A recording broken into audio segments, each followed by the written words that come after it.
Hey y'all, Justin with Kayak Catfish. I'm on the water early this morning. Gonna do some ultralight fishing today for whatever bites. I'm hoping to catch a bunch of fish today. I'm gonna bring you with me while I'm doing it. I'm going raw and uncut in this video, which means I turn that camera on and just leave it rolling. You're gonna see every cast, every fish caught. Unfortunately, every snag or turtle too. It's fishing, man. You never know what's gonna happen. But I got my trusty ultralight rod here. My favorite bait tied on, that is a Gulp minnow in the 1-inch size, smelt color, which looks like our shad out here. It's got a 1/64 ounce jig head, number 8 size hook with 2-pound test line. That bait right there catches literally everything that swims, and I hope to get a variety out here today. In addition to just having some fun this morning, need to load up on some catfish bait as well. So gonna throw that at all these trees, all this debris back here, anything we see that's falling off in the water. I'd basically just launch my kayak, come up a little ways, I'm gonna turn, and we're gonna fish our way back down toward the car. So I'm gonna put the camera in the chest here, and we're gonna get started, and hopefully me and you gonna catch some fish out here. These raw and uncut videos, my hope with them is that you feel as if you are out here with me, with us fishing together, just like two old fishing buddies going out here having a time together. So hopefully these fish are gonna cooperate with us, but either way we're gonna have a good time today. I'm just gonna get myself turned here. We're gonna fish this pocket and make our way back down toward the car and hopefully get us a bunch of fish this morning before it gets hot. It's a little foggy out here right now, so that's gonna keep things cool for us. Well, cool may not be the right word. Make it feel less hot. It's been so just sticky and miserable. Thought I had a fish right there. The humidity lately, boy, I about launched that thing right back at me and you both right there. Something was tapping me. But it's been so miserably hot and sticky lately, you just can't hardly stand it. So my fishing trips have been early morning adventures. We got a fish right here. Fish number 1's quick. Old quick draw McGraw here couldn't wait to get on this video. It's a smaller bluegill. What do you think, bluegill? You want to go back home? You a little smaller. What I'm wanting to keep, he's out of here too, buddy. He wasn't sticking around. He got his camera time, his moment of fame, and he said he's going back home, tell his folks about it. They're gonna be proud of him for getting on this video. Prestigious honor being fish number 1. That right there didn't want to be fish number 2 apparently. Once he heard fish number 1 had been caught, he said, well, he's done with it. Speaking of done with it, my line, there we go. I had it all wrapped around the rod tip. Fish had me messed up, didn't it? Yeah, fish number 1's a big deal because it's early enough in the video, there's still some people watching. Fish number 2 through whatever we end at, not guaranteed. Lord, I done got myself hung in this tree behind me here with my other rod. Catching stuff in front of the camera, we're catching stuff behind the camera. There's another fish too. There's some bluegill over here. I just pulled in this pocket here. Nothing special about this area. I just come up a little ways and so we'll just fish our way back down toward the car this morning. I was hoping to run into some schools of white bass or some skipjack or something along the way. I trolled my spoons coming up through. Here's another fish. That's another small, but these bluegill are small this morning. We're gonna have to move along here if this is the size we're catching. But I didn't catch a single fish on the troll on the way up through here. Didn't see nothing breaking the surface or chasing bait or nothing. So I was kind of worried it may be an inactive day, but we're catching one bluegill after another over here, albeit small ones. Here's another one too. Yeah, we're gonna move along here pretty quick on these bluegill. We got bigger bluegill to catch, don't we?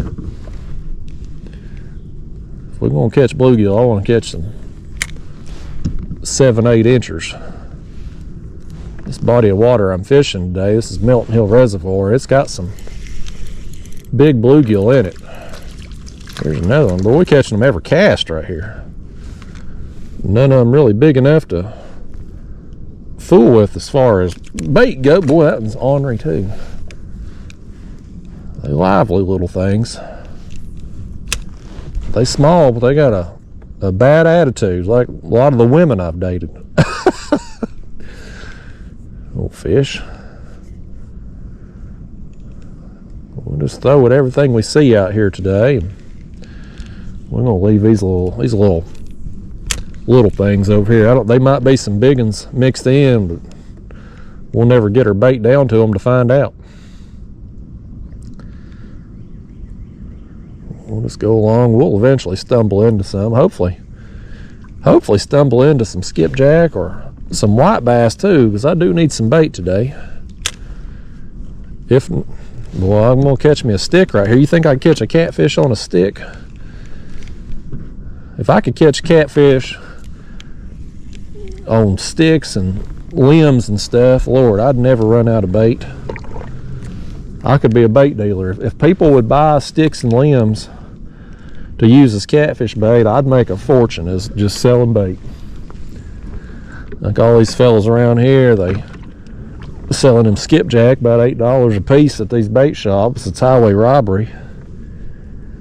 If I had to buy my own skipjack, I'd quit catfishing is what I'd do.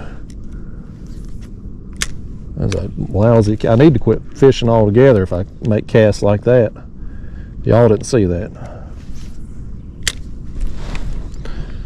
Let's turn this way here, see if we can just move along, leave them old small bluegill behind. I don't know how many we could sit there and caught, but we could probably catch about 20 in a row if we wanted to, but I'd rather move along, try to find something a smidge bigger.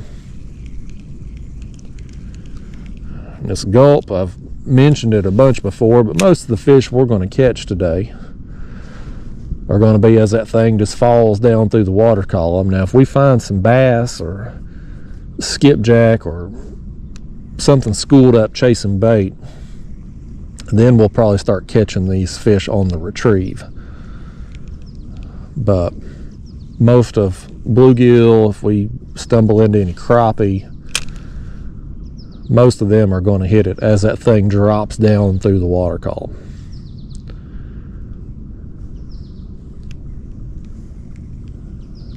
I see there's a tree coming out right here. There's all kinds of objects, debris, trees that have fallen in the water here, and we're just going to throw at all of them. We'll throw at the ones we see. We'll undoubtedly be throwing at stuff we don't see.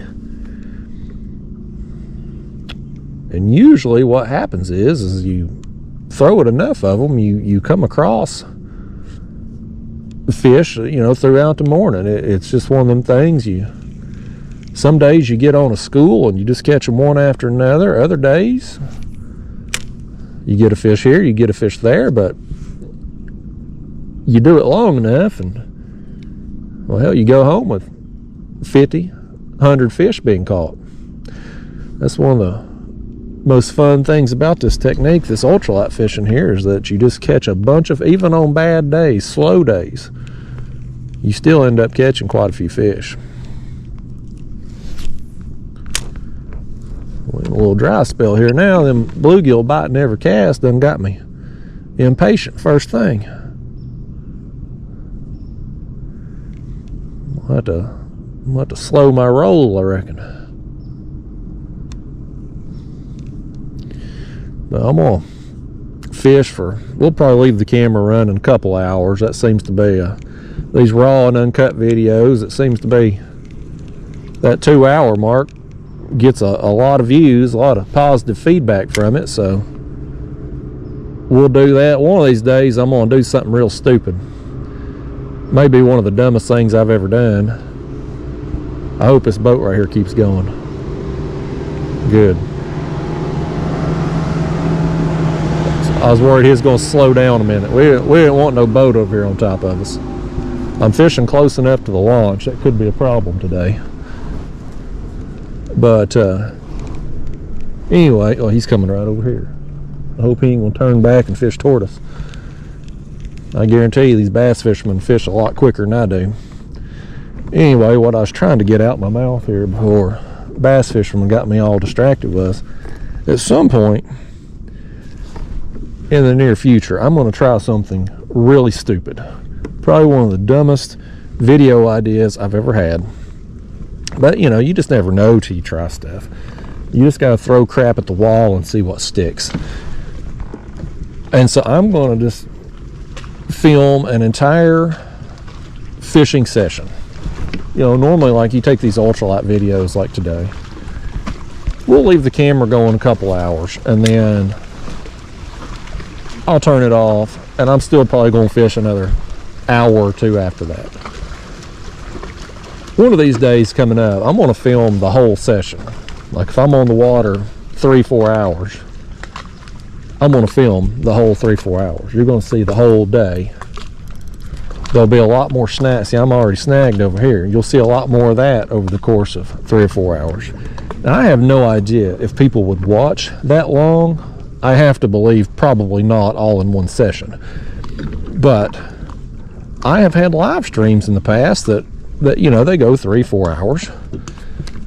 And the replays just get a crap ton of views. And so there's clearly people out there who do watch long periods of time. I mean, the average view time on those is pretty incredible. So, I don't know. It'll probably be the dumbest thing I've ever done. But we're going to try it and see at some point. And if it gets 12 views on the video, well, we'll know not to ever do that crap again. A lot of people comment and, you know, tell me they hate something, this, that, and the other. I look at views, you know, that's what tells me if people like a concept or a type of video or not, you know, as we about to lose a rod here as I hit that dang tree behind me. At least I didn't lose the jig. But anyway, my regular viewers, those of you that like these raw and uncut videos, get ready, because you're going to have about a 4-hour marathon coming up here at some point. I guess it won't be completely raw and uncut, because at some point over the course of 4 hours or so, my battery is going to die. So I'd have to switch out battery packs during that session. But other than that, it would be completely just basically the whole fishing trip.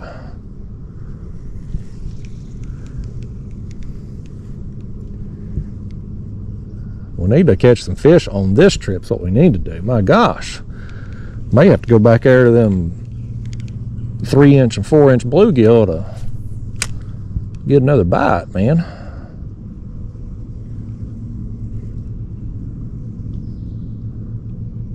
don't know where these fish went all of a sudden. It's one of them days, you know, it's kind of, it's foggy out here, and it's kind of just calm. But I did, just driving over here, I saw several deer on the side of the road. So I mean, nature is just up and about. And oftentimes when I'm seeing wildlife, you know, at least on my way to the water, or once I get out on the water, just seeing stuff up in the woods, you know, squirrels and turkeys and deer and stuff, usually that's a pretty good sign that the fish are going to be active. Here's this one. Where you been, fish? Lord Almighty, it's been, you could have not bit and you'd been just fine, fish. I could have reeled in my bait without a fish on, had as much resistance as you gave me.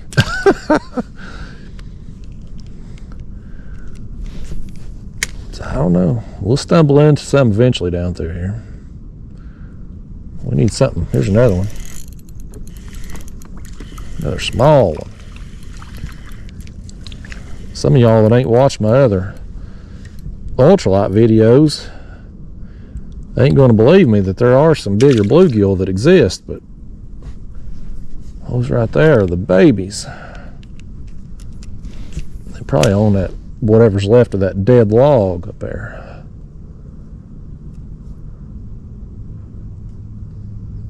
I'm just going to throw over there a few more times if they want to They want to keep biting. I'll make their day. Got to help the children of the world, y'all, and these are basically the bluegill children. Just a small bluegill to me, but it could mean the world to them to be caught on my video. Here in a few more years, when they run internet lines underwater and these fish actually get to watch YouTube, they're going to watch my channel.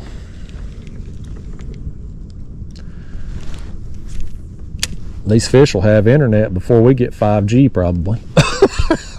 How long has they been talking about that 5G on all them TV commercials and stuff? Here's one. This might be a little better one here. Yeah, he's actually going to bend the rod a little bit here. There we go. Yeah, that's a better one. Hey, how about that now? First good one of the trip here. Welcome to the show, Mr. Bluegill. Oh, don't be doing that, Bluegill. You going in the bucket here, buddy. Yeah, you going in the bucket. I'm going to take you with us. Yeah, that 5G, man, I feel like they've been talking about it and all them TV commercials for years. I can't even get 3G half the time. I don't go live on my channel as frequently as I used to. Don't seem to be as big a demand for it these days. But when I was going live pretty frequently, it was so frustrating to, you know, you'd be out on the water. You know, I fish in Knoxville a lot. Knoxville's a pretty big city here in Tennessee. I think it's the second or third biggest, most populated city in Tennessee. There's Memphis, Nashville, and Knoxville. I don't know the rankings of which has more people. I would assume Knoxville's probably number 3 on that list. But anyway, plenty enough people that we should have some decent cell phone service in the year 2023, but that's just not the case. So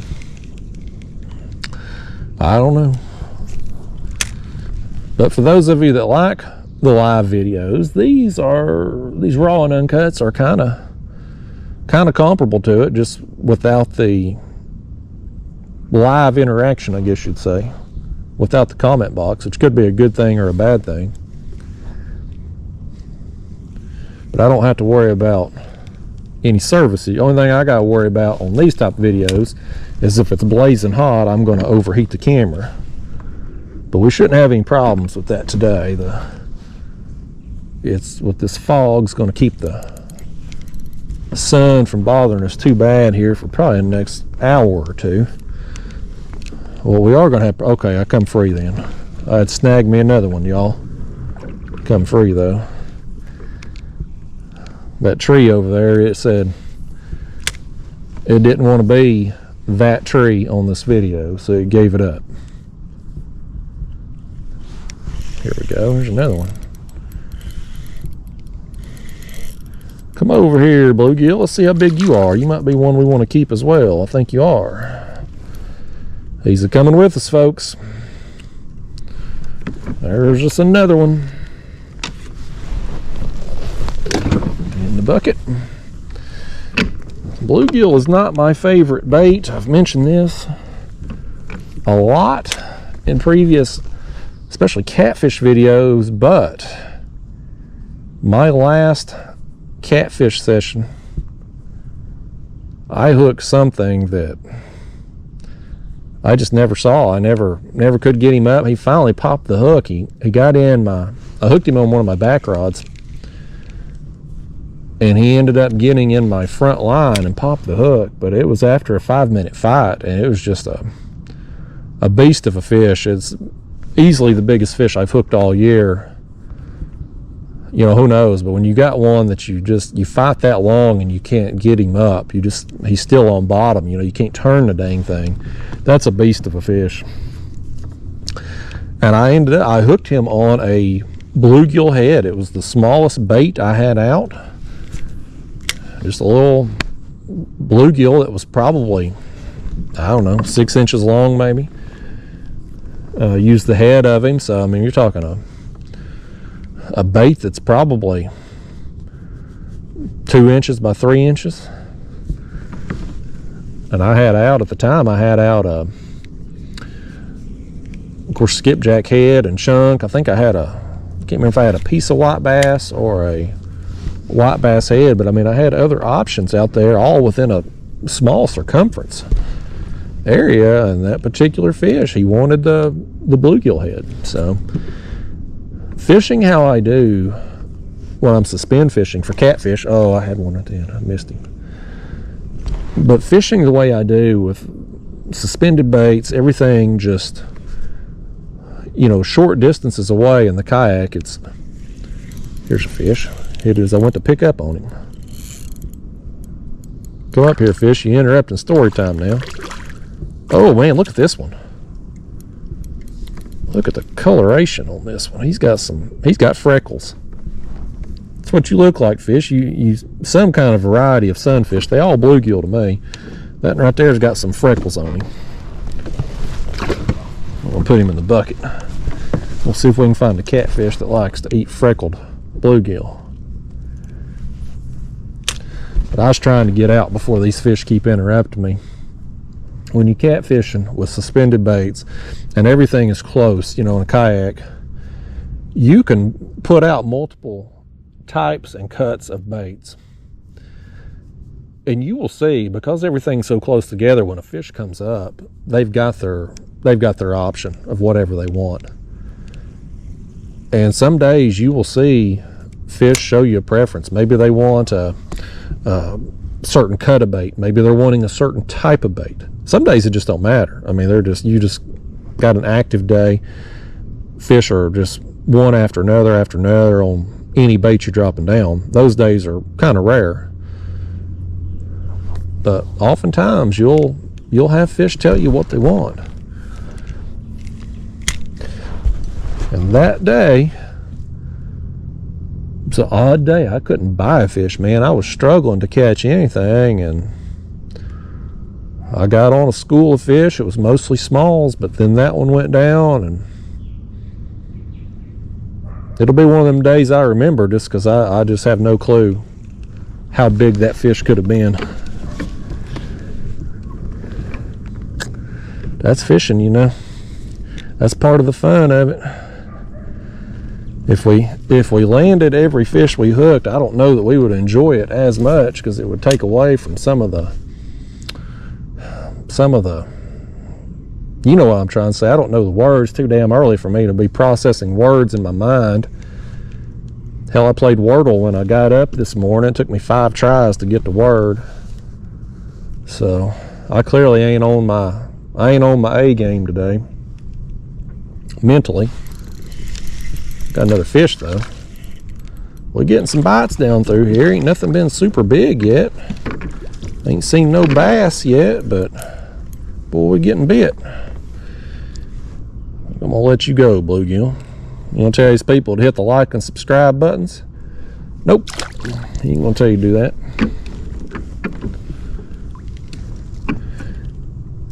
No, I mentioned, I can't remember.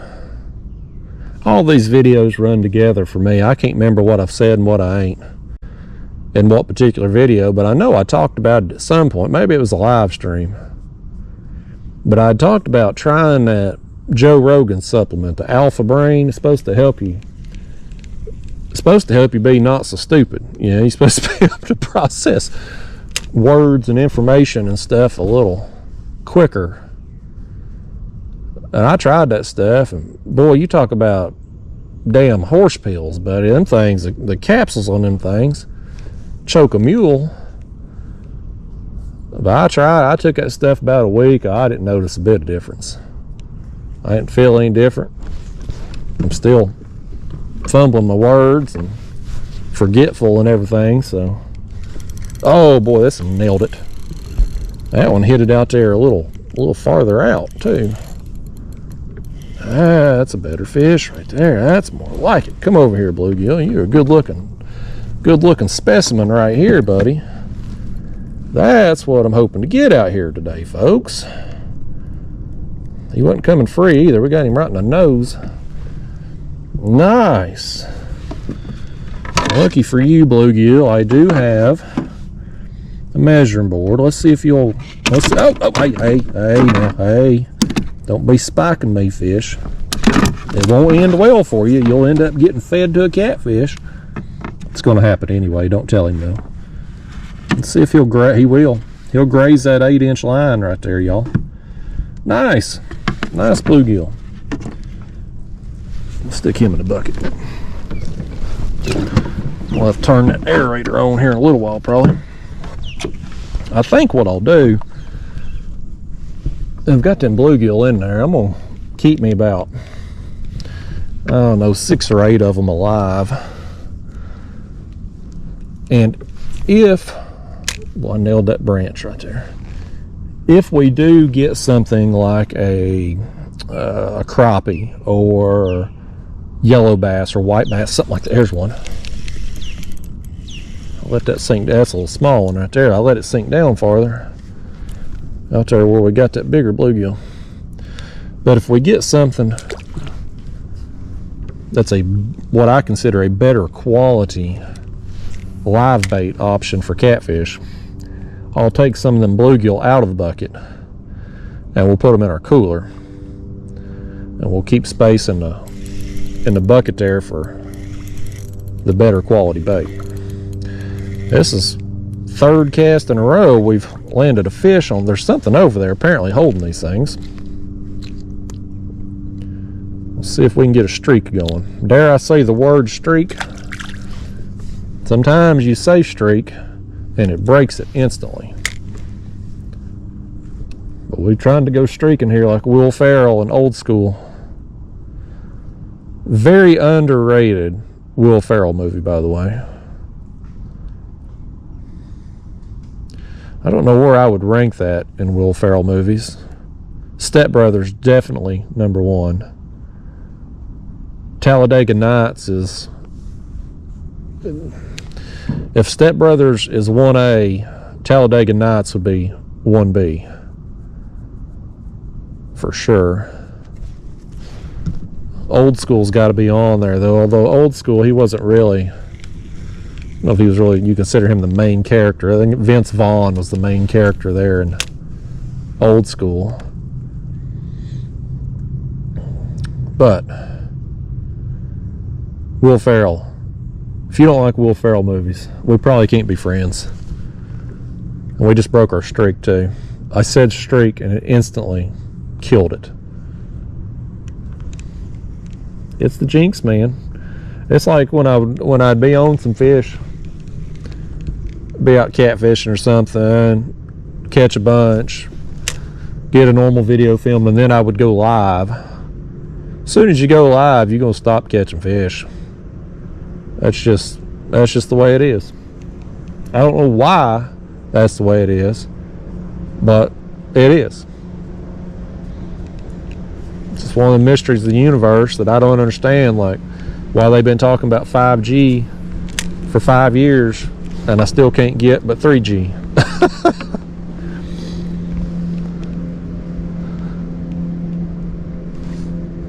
Oh, something hit me. A little tap, tap, taparoo.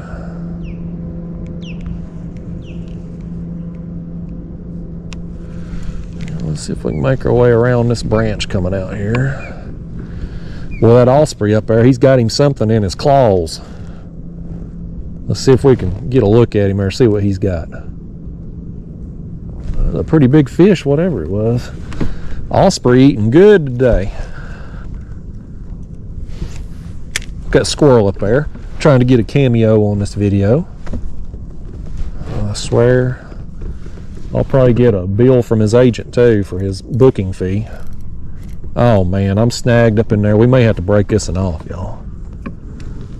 Well, I ain't getting up under there under all them branches to get it. Dadgummit. That's a bad place to get snagged when you up under that many branches. All right, well, here's the real test of these raw and uncut videos. You know, the goal of them is to be, boy, I've got that line wrapped all around the rod now. My gosh. You can't make this stuff up. But the goal of these raw and uncut videos is to, you know, make it be like we were out here fishing together. You know, that's ultimately what you want with these. That's what I would want anyway with these, is to be like we're on a fishing trip together.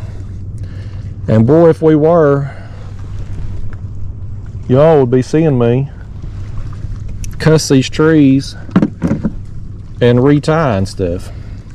And so that's what we're going to do right here. We're going to get us another jig on, put us a fresh gulp on there. That gulp that I had on, I don't know how many fish we caught, but it was the same gulp. So it was time to replace it anyway. We could have done without losing the jig head.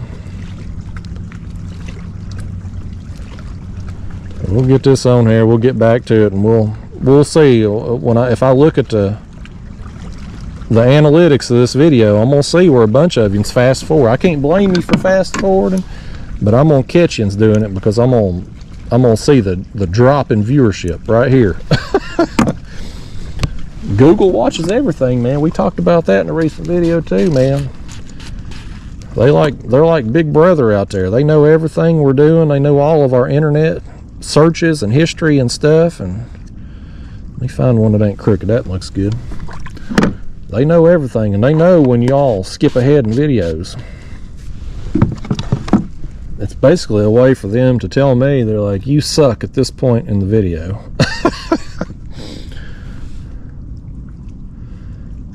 Alright, let's thread this thing back on. Try to get it on there about as straight as we can. At some point today, we're going to be trying a different jig head style here. I like these shad dart style jig, like trout magnet style jig heads is what I refer to them as, but it's time for me to replace some jig heads, and so I got some trout magnet style this time. And here's the trout magnet style. Now they've changed them. This is allegedly 1/64 ounce with a number 8 hook. So are these. The head is bigger on the trout magnet style, and the hook is bigger. Here's one of my old style, just so you can see the reference. Let me put the hook inside this hook. I don't know how well it'll show up on camera, but I think trout magnet has increased the size of their heads and their hooks, and I'm not real happy about that, because this size fits the 1-inch gulp perfectly. So I was running low and I needed some, so I got the trout magnet style. I may have to go back to eBay and get me some more off there. That's normally what I do. I'll just see who's got them the cheapest on eBay and place an order. You just type in there on eBay like 1/64 ounce shad dart jig heads, and most of them sellers will let you pick the size of the hook that you want.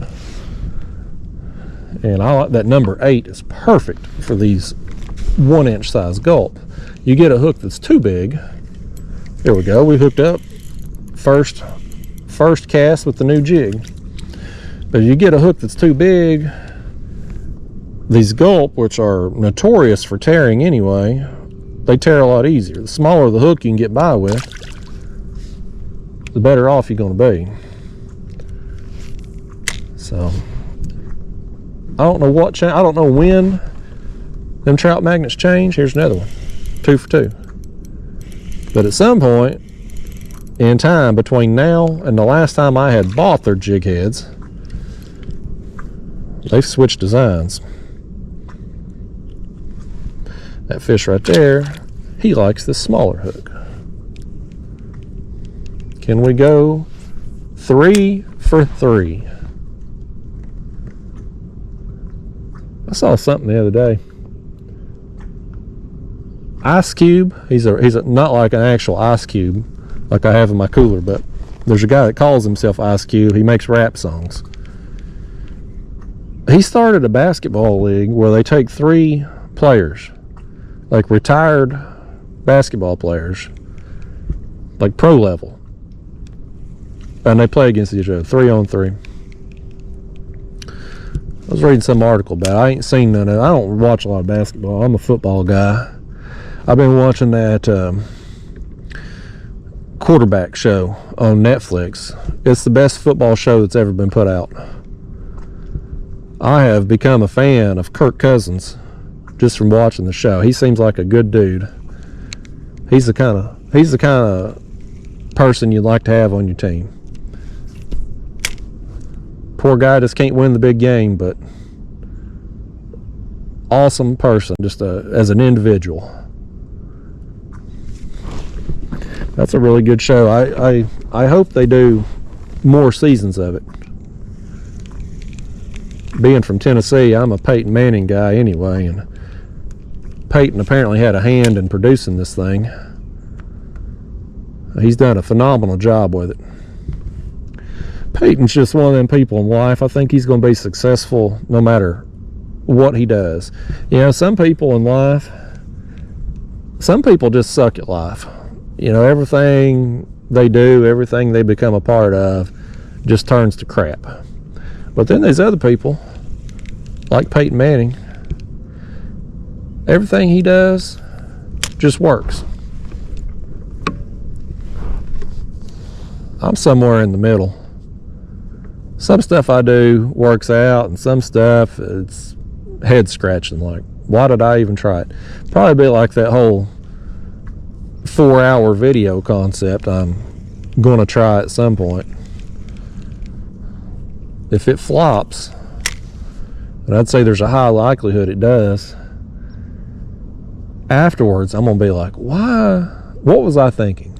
Like, what went wrong in my life for me to think that would be a good idea? That's how it's going to be. But, you know, you don't know till you try. So, we'll do it at some point. It ain't going to be today. I'm going to cut this off after a couple hours today. I may, before I leave, do a little bit more trolling. See if I can stumble into some white bass schools or some skipjack or something. A little something. We need some catfish bait. Something other than bluegill. I'm not going to troll too far today. I'm in my pedal kayak. I don't want to overexert myself, you know. I'm trying to keep my consistency of being lazy. Plus, I got a bunch of yard work to do this afternoon. I finished mowing yesterday, but I got to go through, and I don't know why I'm telling you all this. You don't give a crap. But if we were fishing together, by gosh, in a boat, a real fishing trip, I'd be talking about this. So this is what I'm going to subject you to as I reel in a fish here. This one's a little better. But I got my mowing done last night. I had to do it myself because this bluegill wouldn't do it for me. I can't get these bluegill, even these big ones right here, to do anything for me. I'll have to use some pliers on you, bluegill. You're a nice one, though. I think I'm going to put him... He didn't eat that thing too deep, but we're going to put him in the cooler. Oh, we're going to put him in my lap, apparently. I think he's flopping around here. He must want to get measured or something. I don't think you 8 inches, bluegill. We'll throw you on there. No, you close. He's probably 7 3/4. Not a bad bluegill. Let's just throw him in our cooler back here.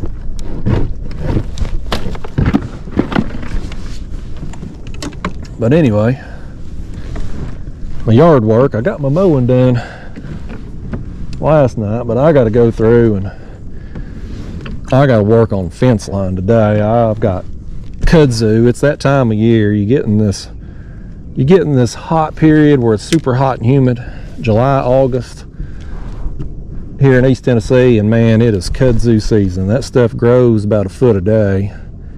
It's the devil's weed, as I call it. Man, it's just, you blink your eyes and it's taking over everything. So if I don't stay on top of it and keep it off my fence, then it'll take it completely over, and I'll spend hours in the wintertime having to go through and pull all that stuff off. So this year I've been a lot more vigilant on it, and so I got to go through today and clear a bunch off. And I got about 3 acres that's fenced in, and there's kudzu all around my perimeter, man. It's a war I'm ultimately not going to win with that kudzu. But I'm going to clear the whole perimeter today, and then I'm going to go through afterwards and spray some weed killer. Of the yard work chores that I hate the most, I like mowing. I actually, it's something weird about mowing, but I enjoy it. But I hate with a passion running the weed eater. And so I try to spray weed killer about every 6 to 8 weeks, typically what it works out to. The weed killer, the labels will say, oh, kills weeds all summer. Bull butter. None of them do. And I mix that stuff strong too, but none of them ever last all summer. It's about 6 to 8 weeks. But I hate spraying weed killer. But the only thing I hate more than that is actually weed eating. So I spend about $200 a year on weed killer to keep everything sprayed down and under control. But that kudzu, you can spray it, but you can't kill it. It's unkillable, man. That stuff's so deep underground, it'll just pop up at random. Everywhere that vine lays, it'll drop down new roots and put off shoots on it.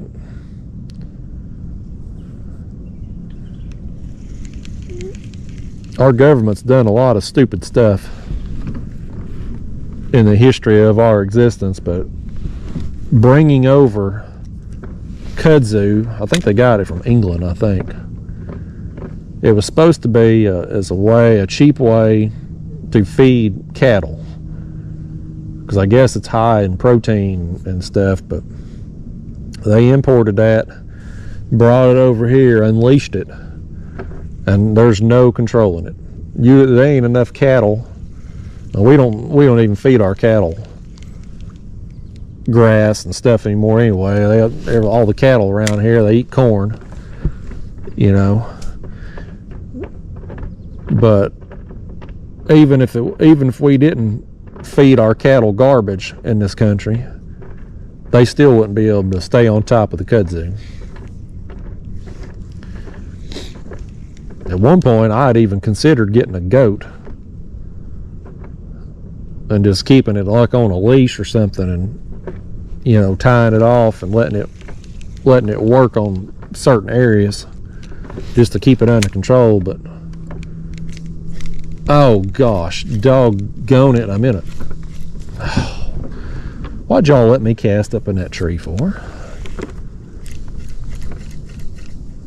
Don't sit there and talk like you ain't ever cast in a tree either, by gosh. I know you'd say, I ain't getting over on it. We're gonna, there it come. Boy, I shot that thing off like a rocket at me, man. I'll have a bruise on my arm after that thing hit me. If that thing would hit y'all in the camera, it'd put an eye out. We got our line around our rod tip. We in bad shape here, people. This is raw and uncut, buddy. You see it all. Every fisherman does this crap, but most of these YouTubers, they edit that stuff out like their poop don't stink. You don't see it all with me. Hopefully we're gonna see some more fish down through here too. There's a little breeze that just picked up, come out of nowhere on us. I hope that quits. The wind is not your friend when you ultralight fishing.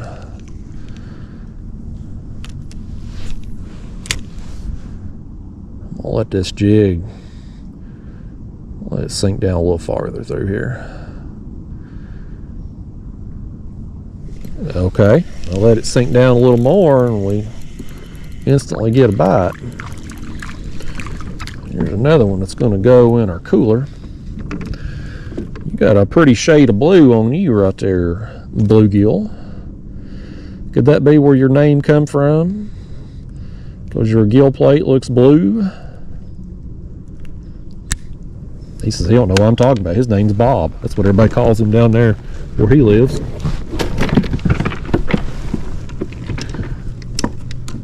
Let's throw back over. Again, I ain't doing nothing special here, y'all. I'm just beating the banks. This is a technique, especially when fish are up shallow. Oh, I had one hit me.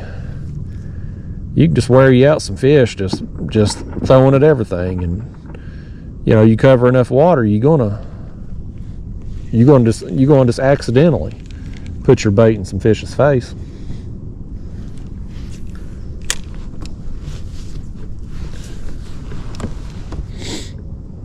I did some bass fishing the other day that y'all won't see on video.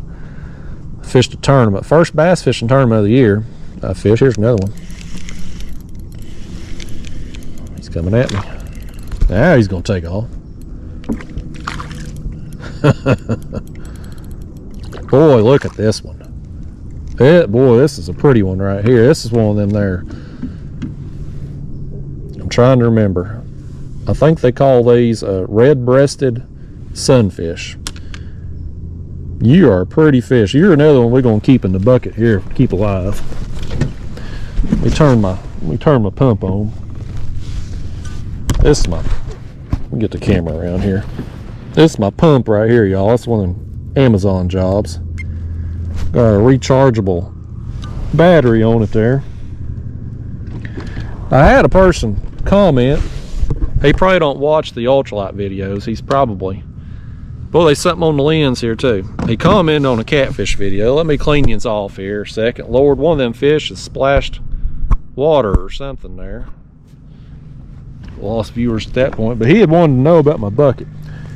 This is a Kayak hatch lid. I believe it's a 6-inch model. I took a 5-gallon bucket and the normal lid that comes on, I cut out a circular area, dropped this lid down in here. So now I got, oh, there's our sunfish. He better not float, buddy. You better stay alive till tomorrow. Oh, Goney. But anyway, now you got a lid, and I cut me out a notch here, run my tubes for the aerator down in there, and got the pump hanging on the side. Very simple bait bucket there, very cheap to make. Them Kayak hatch liner or lids there, I think they probably went up now. I bought that 2 or 3 years ago, but I think it was 15 bucks maybe. It's pretty cheap. And it's a lot easier using that hatch lid to get in and out than it is taking a normal 5-gallon bucket lid on and off. That wind's moved us down. I was catching them fish right up here on that rock. Let's go back up here for a second. Anyway, so that person just commented, wanted me to make a video on that bucket, which it would have probably been, by the time he sees this, if he does see it, it would have been last week at that point. But he probably won't watch this video, and if he does, he probably wasn't watching to this point in the video. But I tried. Y'all that are still watching, you can say I tried. Anyway, though, I fished a bass tournament, first one of the year. I had to get myself qualified for this particular group's end of the year classic. In order to qualify for it, you have to fish one of their regular tournaments throughout the year. Very minimal requirements to qualify. And their classic tournament is always a great event. It's a bunch of sponsor prizes and stuff, and even if you don't cash in it, most everybody gets their entry fee back and prizes, you know. So I definitely want to get qualified for it. So I fished their night tournament the other day and caught some fish, but filming it was just, you know, nobody watches my night video. That's why I quit filming night videos. Nobody's watching them. And so filming at night's difficult anyway to get good footage, and you know, bass fishing's not a popular type of video on my channel anyway, so I just went fishing. I didn't take cameras, I didn't fool with it, I just went fishing. Caught some fish. I finished 9th place. I didn't cash or anything, but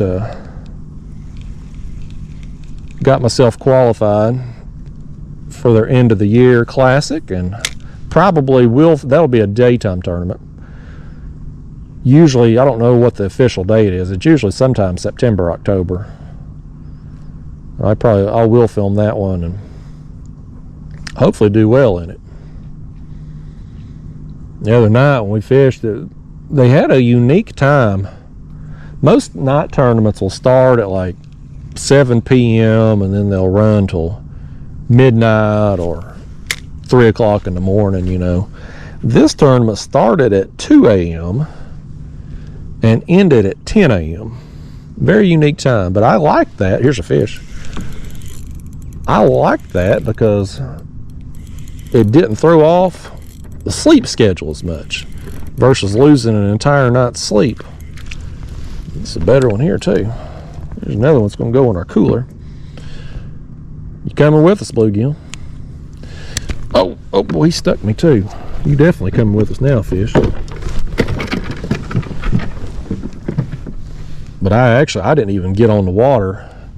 I could have maybe done better if I'd got out there and fished the full time, but I got on the water about 4:30. And I fished 4:30 to 10 and still felt pretty good, you know, at the end of the tournament. Whereas a normal night tournament like that, I'd be out of commission for a day or two. I used to, back when I had a normal job, I worked night shift. Nowadays, I don't know how the hell I done it, looking back on it. I'd work 6 on, 8 off, and even on my off weeks, I would typically try to keep my sleep schedule. I don't think I could function like that anymore. Guess I could if I had to, but it'd be a miserable existence.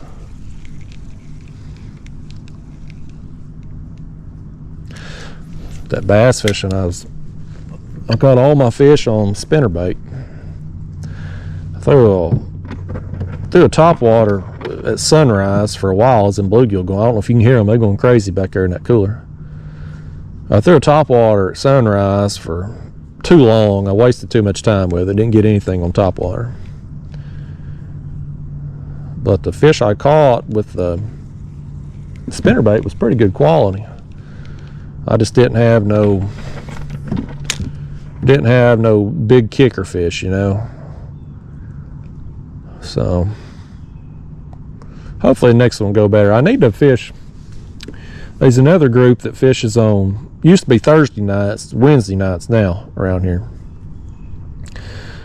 And there's another trail that you got to fish one tournament throughout their season to qualify for their classic. Oh, I'm snagged. But I got to get out there and fish one of them one night too.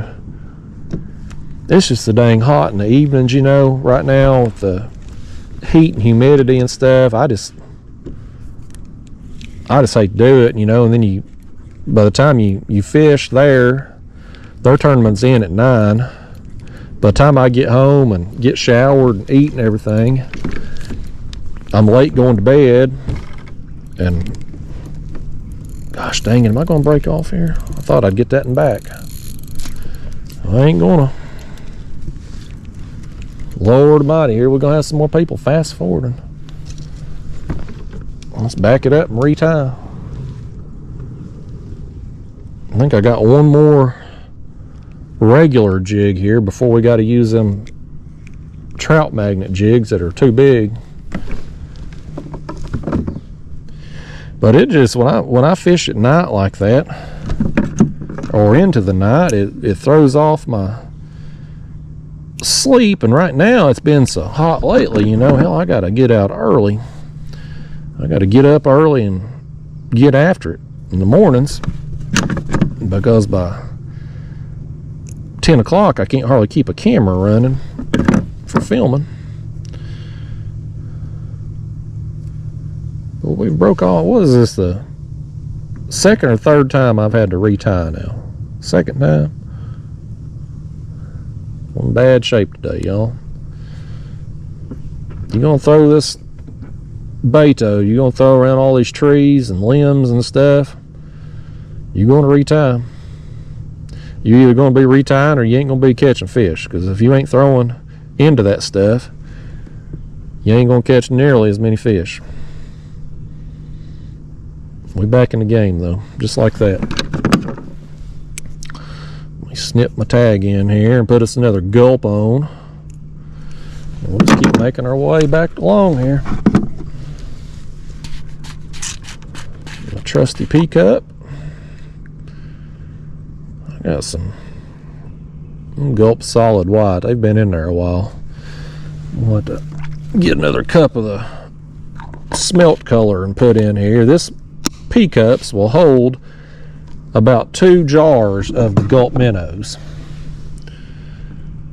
And I don't buy the packs, I get the jars. They're a much better value and you get more juice in the jars. I think I had I can't remember what them are. Luma Glow or something like that color.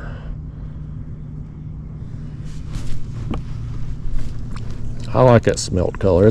I don't know that color really matters, but the smelt color looks just like our shad here, which is the primary thing that these fish are eating. Oh my gosh, did I just do it again? Did I just throw over there and get the same snag that I lost the other jig on? Surely I just didn't do that. Oh my gosh. Can't make this stuff up, folks.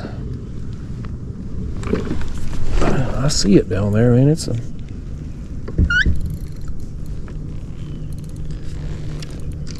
Okay, we got that in back. Boy, how bad. I wouldn't have any audience left if I broke off 2 casts in a row.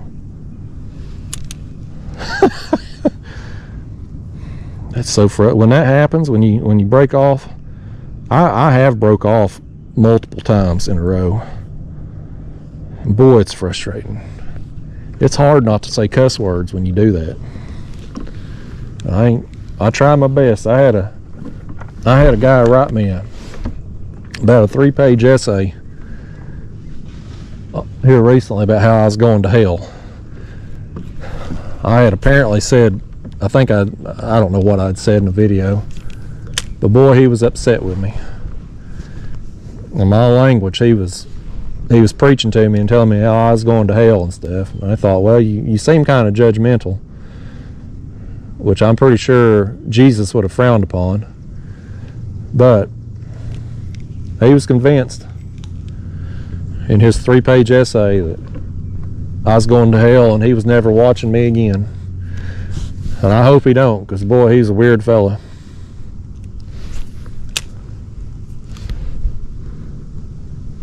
Some of them weirdos, man, they get obsessed with government and religion is usually the real psychopaths. That's what they get obsessed with. That's what they get fixated on. And I get a bunch of them in my comment box throughout the year of both varieties. This is another good looking bluegill right here. This one's a big one, man. This one's a big one right here. Wow. Oh, easy peasy now. Easy peasy Georgian Wheezy. I ain't trying to get a fin in me, bluegill. I'm gonna back it up a notch. We're gonna throw back in there. I'm gonna put you on the board before we do, though. Let's take a look at this one too. He's probably 8 inches.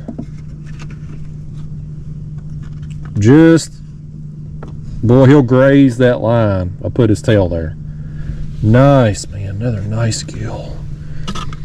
I told you at the beginning of the video we was catching all them small ones there.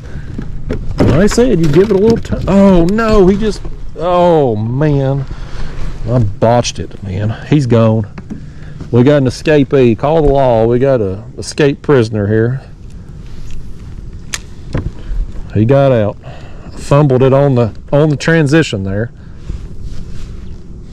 I told you when we started this video, we're catching all them small bluegill. I told you we'd get some big ones. Got another one hooked up right here. This one here, we're gonna have to tell him we got a warrant out for his friend's arrest. By gosh, this is another good one, buddy. Let's see if I can. We'll see if I can actually get this one in the cooler here. Give me that hook back there, fish. There you go. He ain't as long as his friend, but another quality fish. We got that in there. That one's coming with us for sure. That's 2 fish in a row over on something over here. I don't see anything in the water right here, but there's clearly something holding those fish.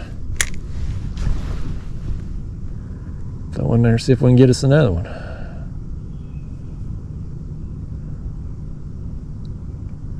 And bluegill are schooling fish. You get on one, oftentimes you got some more there too.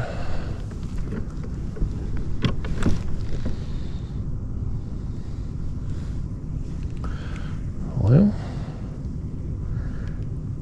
nothing on that cast. Let's try it again. I love catching me some big bluegill like that, man. Gets me excited, y'all. I like being excited. If it don't get you excited, I don't know why you're still watching to this point in the video. I don't know how long we've been doing this crap. We're at an hour mark here. Another good gill, man. There are some big ones right over here. Let's see if we can keep you two. I think we got enough in our bucket here, and let's see how many's in the cooler. 2, 3, 4, 5. We'll keep maybe one more for the cooler. That'll give us probably about a dozen or so total between the live and the ones in the cooler, and then after that we'll just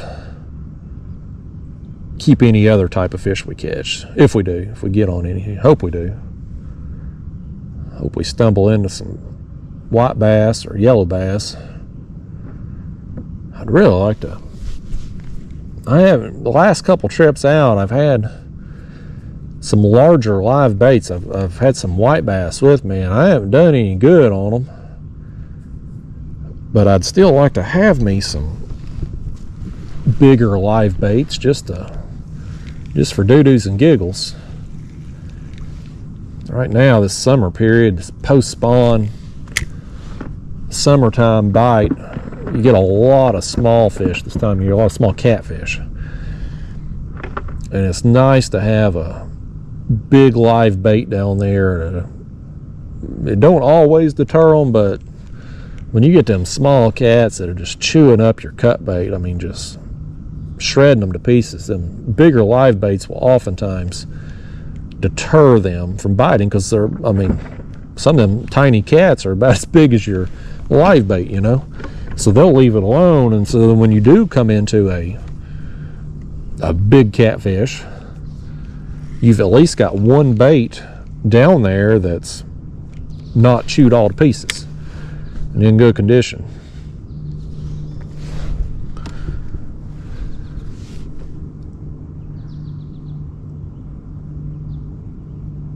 Wind is kind of just moving me down just a little bit here. It's all right. Oh man, I got snagged anyway, so that's fine. We'll get over here, we'll spook all them fish that we was catching, see if we can get this jig back, and we'll just make our way on. There's 10 more places just like this down through here. We'll stumble our way into some more. I can get myself turned here.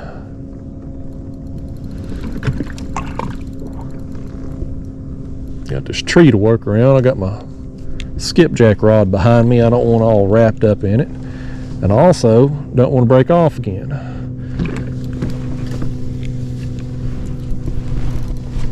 we may have to.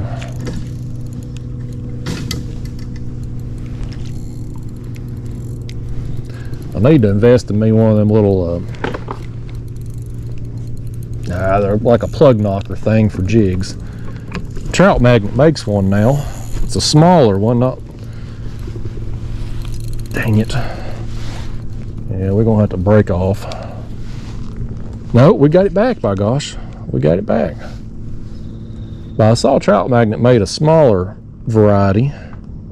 I'm gonna have to get me one of them. I don't even think that bent our hook. I think we're in good shape. Got lucky on that one. Alright, well, got our jig back, but I'm pretty sure we probably spooked all them fish since I was right over on top of them trying to work that thing free. So we'll make our way along here.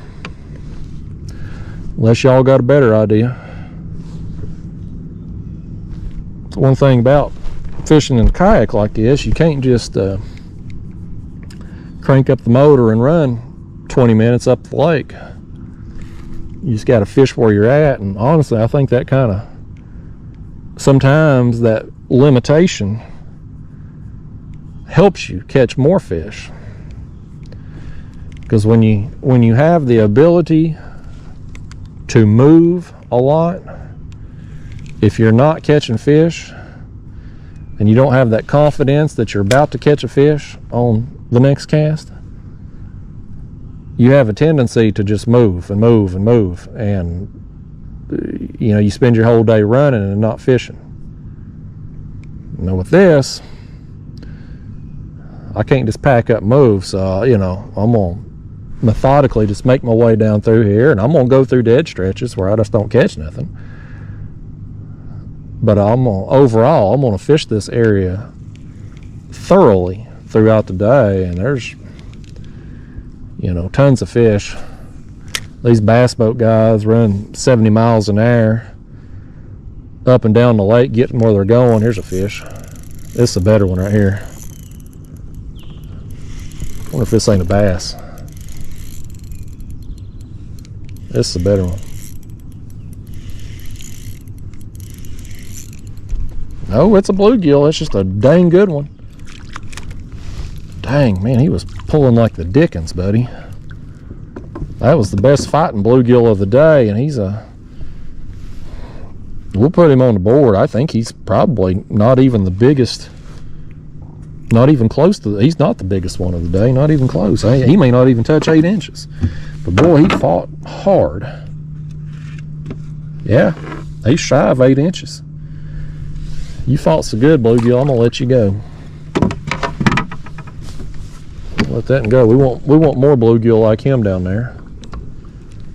Let's throw over there again. There's a tree that's coming off right there. That's where he was on. He's right on top of it. I was saying them bass fishermen, you know, they put in at the boat ramp, take off 70 miles an hour, and go miles and miles up the lake. And it's like, how many thousands of bass did they drive by going to where they're going? And you can say that with anything, bluegill, crappie, catfish, you know. You just go miles and miles in your boat because you can, and you drive by all these thousands of fish that you could have caught if you wasn't going 70 miles an hour down the lake. And so that limitation in the kayak, I think, makes me at least a more thorough. I don't know if it makes me better, but it makes me more thorough. And I think the fact that I can't just up and move allows me to keep baits in the water more throughout the year. You know, my catfishing trips, here's just one. Well, what's another one's digging? But my catfishing trips, you know, I'm normally 4 to 6 hour range on my trips, but I'll have baits in the water dang near the whole time. Whereas if I was constantly moving spot to spot in a boat, you'd have all that downtime, you know, where you just going place to place, you don't have lines in. I'll tell you what, bluegill, let's throw you in the cooler. You're going to be the last one that we keep for cut bait. All right, folks, that's our last one we're keeping here, unless we get something of something of variety.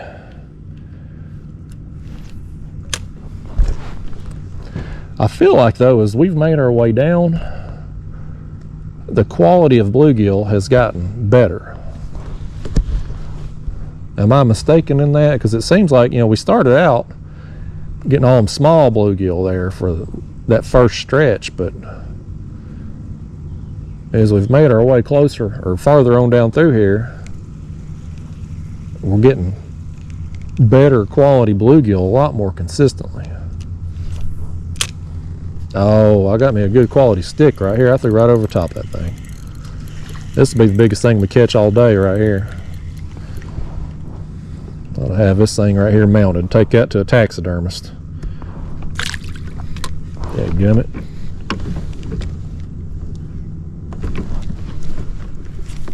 Oh, lousy cast too. I'm talking about catching all them big bluegill. Now I can't make a cast worth a flip.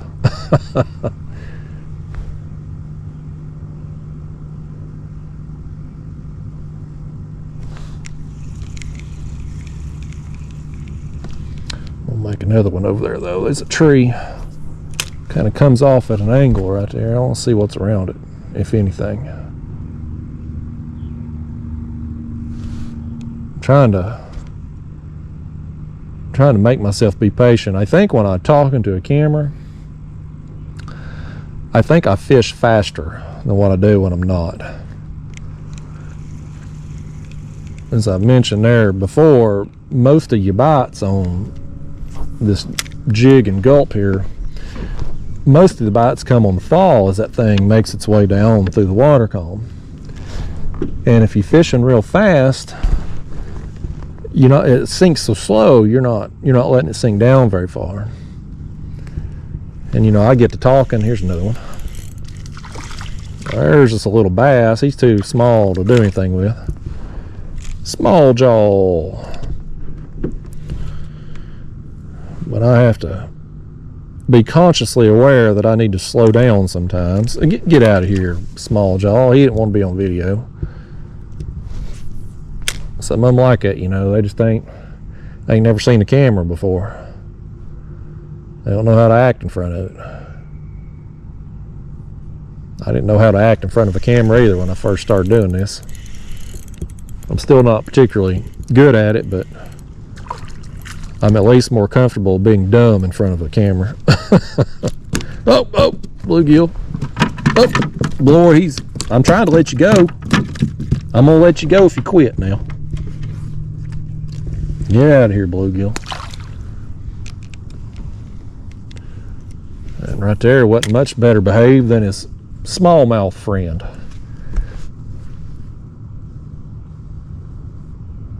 That was 2 for 2 though. Let's see if we can get another fish over there, go 3 for 3. You think we can? Probably not. We ain't had much of a streak going today. I feel like it's been like that my last few times that I've filmed an ultralight video. We can get a streak going on snags though. But I feel like the last few times I've been out, it's like I'll catch 2 or 3. There it comes.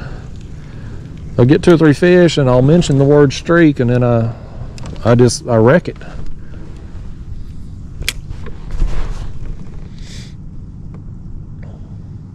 There's a big rock right here. I see the top of it. It's probably broken off that bank and fallen down. It's real rocky through here, real steep. Comes off at a steep angle. This kayak, I don't have a graph on here, so water depth, water temperature, all that crap that don't matter, but people will always want to know about. I don't have a clue.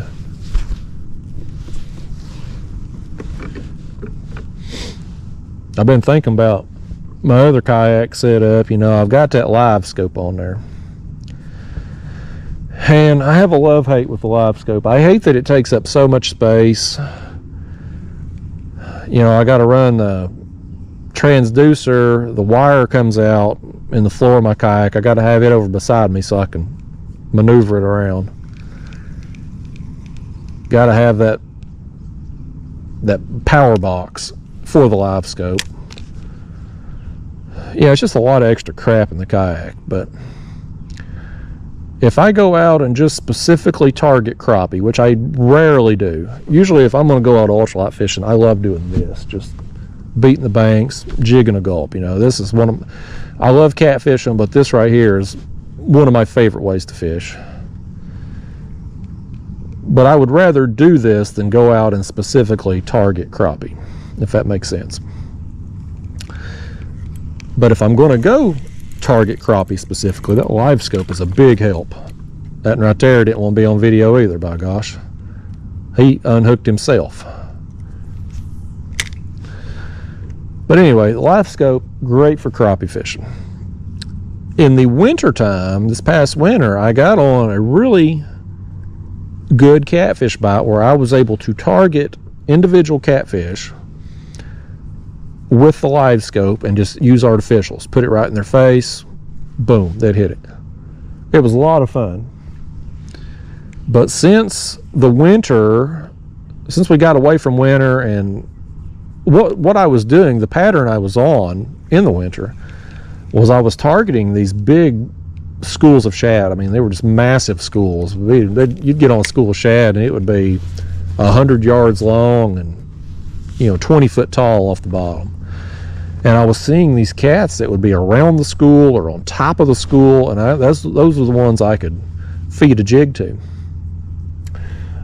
But once the water started to warm and those big schools of shad kind of dissipated, my live scope catfish bite dissipated too, and I haven't really been able to get on another jig bite with the catfish. And so now it's like, gosh, do I need that dang live scope? Do I want to fool with the hassle of it and the size of it? And so when you on a good bite with the live scope, man, it's fun. But the rest of the year, it's like, it's just so big. It takes up all that space. You got wires going everywhere. It's a neat novelty thing to be able to watch your baits on bottom and see catfish come up and eat them when you're suspending and stuff. But does it help me catch catfish? No, it don't. It don't really do anything for me. All I really need for catfishing is my map card is the most important thing. That helps me more than anything. Just being able to see where I'm at on points and ledges and stuff, and then I need to be able to see my depth, and if I'm trolling, I need to be able to see my speed. That's all I need. A basic graph is plenty for me. Look at this. Look what's going to reel him in upside down right here. He got that line wrapped around his fin.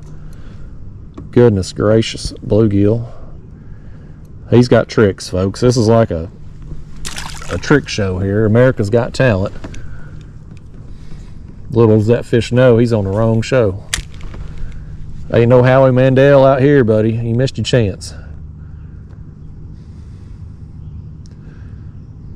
There's another fish, though, by gosh.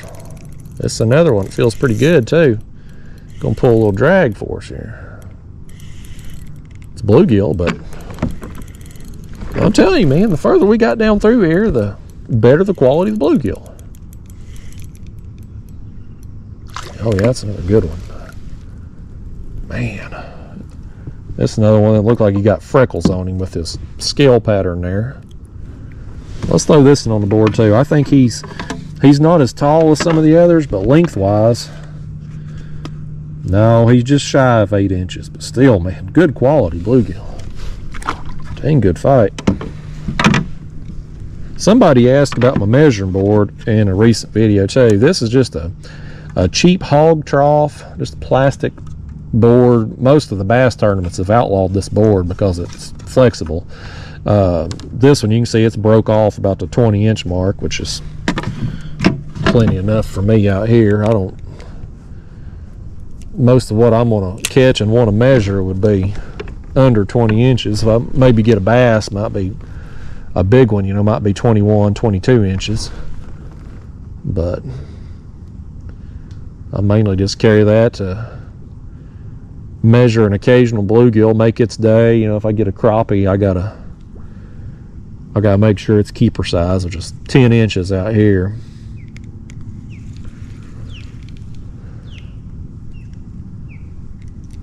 I got a crappie the other day that I used for catfish bait, but I didn't catch nothing with him. I find that crappie is a better catfish bait kind of in the late winter, early spring. That's when crappie really shines as a catfish bait. I got a snag up here, y'all. You think we're gonna get your bets in right now? Call your bookie. Get on FanDuel or DraftKings, whatever you own, and place your bet whether I'm getting this back. I did set the hook into whatever I was snagged on. We're gonna see if we can get it back here. Gosh dang it, I don't think we are. I've got a stick on my shoulder over here too. We're in bad shape. We got it back. We got it back, folks. Now can we get out of these trees without getting the rods hung? Alright. Crisis averted. It's because I got talent. That's what I should do. I should go on that show, America's Got Talent, like in bluegill trying to get on. And I should go on there with like a video montage of me getting out of all these snags. Because there's a lot of people in the world that can juggle and do magic tricks and, you know, crap like that nobody wants to see. But working your way out of snags and not losing a jig, I mean, that's a talent that's, every fisherman wants that ability. Not all have the ability, but every fisherman out there wants the ability to do that. I don't know a single person that wants to juggle. Not a single one. And if I did know somebody that wanted to juggle, I probably wouldn't like them. I'm just going to go on a limb and say I wouldn't like them. Probably wouldn't have much in common with them. Because there's a lot of things that I want to do in life. There's a lot of things I have to do in life. But I can't think of a single instance where, like, you know, let me just take 6 tennis balls and throw them all up in the air and see if I can keep them from hitting the ground. Like, I just don't understand the thought process. I mean, everybody's got their own thing. As I get my rods hung in a tree behind me. You know, you got to do you, whatever you like. Some people like blondes, some people like redheads, you know. We all got our thing, but juggling just, I don't get it.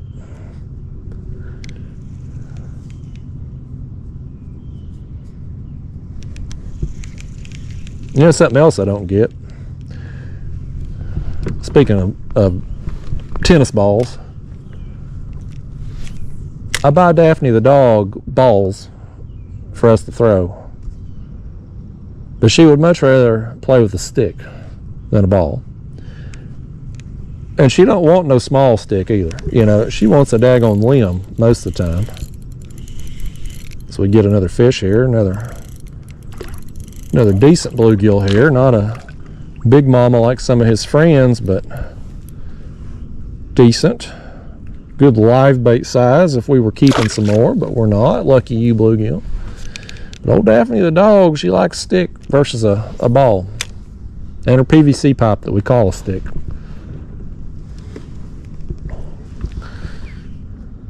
She's gonna get out there today and help me supervise me while I'm doing my fence clearing and spraying weeds. She helped me mow last night. And by helping, I mean she'd try to bite the lawnmower tires repeatedly. She ain't never outgrew that tire eating stage, and while I'm riding an electric bike, she's all the time after them tires, barking at them, trying to bite them. She chewed through one of the electric bike tires. I had to have it replaced. But she does the same thing on the lawnmower. She's a weird dog, but I like her. She finally, I guess she's been on strike or something the last couple months. She ain't been doing her job and getting us some more bikes. I told her she's gonna have to get on it or she's fired. I'm gonna take her back to the pound and find me one that can get us some electric bikes. But she finally the other day had a company reach out wanting them to send us a bike there to have Daphne race it on video. So I reckon it's coming sometime this week. I'll have to take her back down there to that pond and let her race that thing. It's actually a company that sent me a bike last year too. I guess some of y'all out there watching, I guess some of y'all bought them bikes and they made enough money off of me to want to send another bike our way. I like them bikes, man. That's a good racket to be in. We keep one there at the house to run some energy out of Daphne because she ought to be, I guess she's about 2 years old now. But boy, she's still in that puppy stage of energy. You gotta run that dog hard to be able to tire her out. So we keep one for that. I think I'm gonna replace this Gulp here. It's getting kind of loose and been on there a while, I think. But anyway, we keep one of them bikes for Daphne, and the rest of them we do the video and we turn around and sell the bike, which is a nice chunk of change. And I got a waiting list. I got 3 people on the waiting list right now to get the next bike. So I told Daphne, I said, you better get on it, dog. We got business to conduct here. Then people gonna move on. They're gonna find somebody else to buy a bike from if we don't get them one soon. I don't think Daphne understands the sense of urgency. We always on her time anytime we do anything. She's a little bit of a diva. I like her though. She's a pretty good dog. She's turning into a fine young lady. We had some difficult months there early on after I first got her, between her behaviors and just really just lack of education on my part from knowing how to deal with a puppy. But my neighbor, who she runs to all the time, he's a dog trainer and he has been a big help to me. He's the only neighbor I like. Here's a fish. Lost it. So I now have one person in my neighborhood that I like. That's a big step forward for me, folks. I mean, my regular viewers, especially the ones that have watched my vlog videos, you know how bad I hate my neighbors. I love where I live, but don't like the people that I live around. But the dog trainer guy, him and I have become friends. Who would have ever thought I'd have a friend in my neighborhood? He's been a big help with Daphne.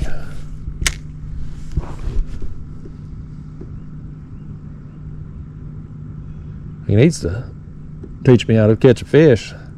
That's what I need. I need a neighbor that's a expert fisherman. That way I can catch them on every cast instead of every 3rd or 4th cast like we've got out here today. I don't know how many fish I've caught out here, but it's been a bunch. We've not really had, probably maybe 5 minutes at the most between fish. Maybe not that long. It's been a productive stretch through here.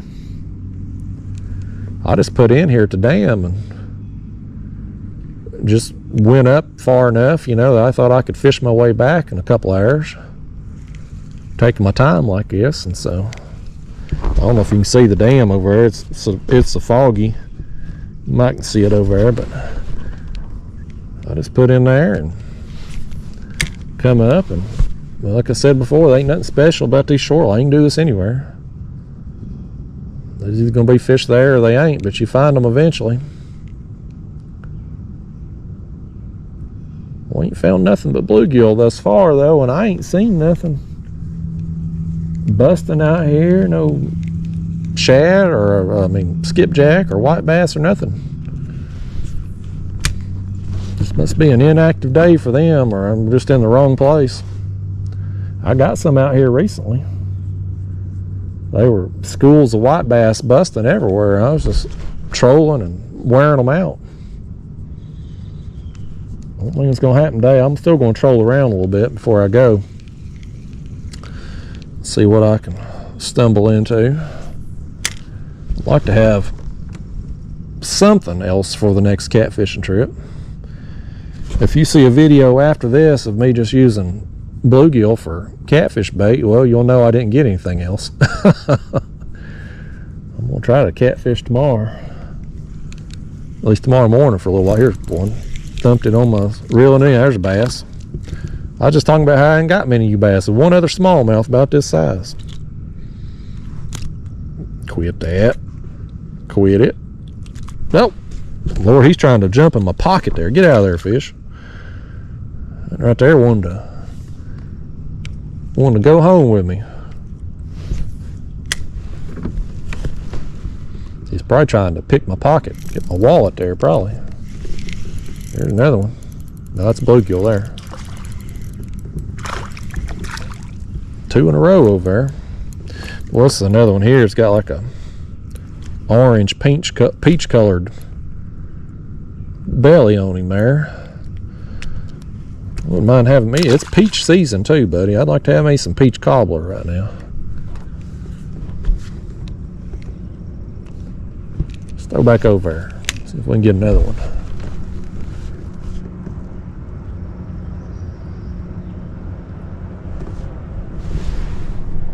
Got a boat coming. Hopefully they keep going.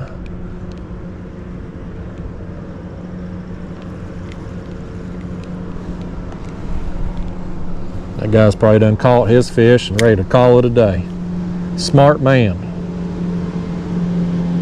He gonna be off the water before it gets hot.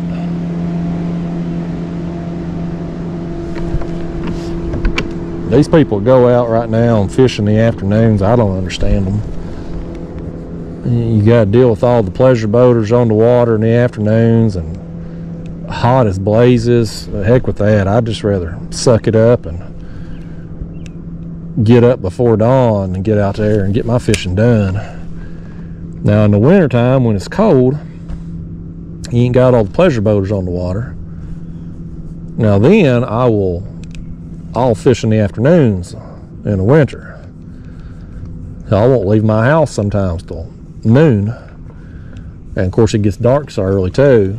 You know, in the winter I fish from like 1 to 5, 1 to 6. But boy, these summer months I like to be on the water real early and off the water while the day is young.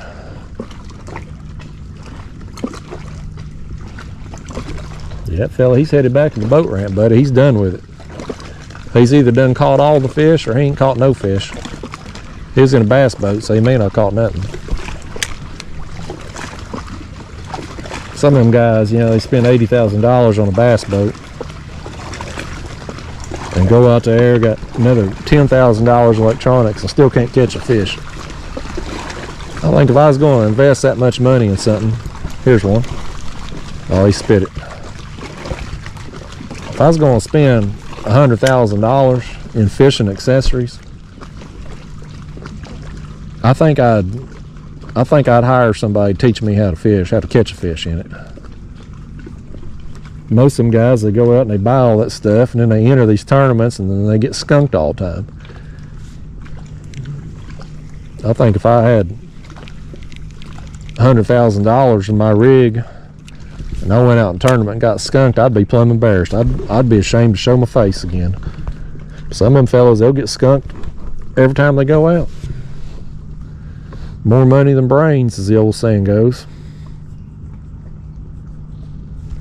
Where we at on time here? I've rambled on for a long time, an hour and a half. All right, we'll go about another 30 minutes. On video, anyway. We'll fish a little longer than that. This side of the bank, I chose to fish over here instead of the other side of the channel because the sun comes up over here. So this side will stay shaded longer. I ain't all beauty, folks. I got some brains about me too. Smart thinking. I was thinking ahead today. Beauty and brains. It's a rare find.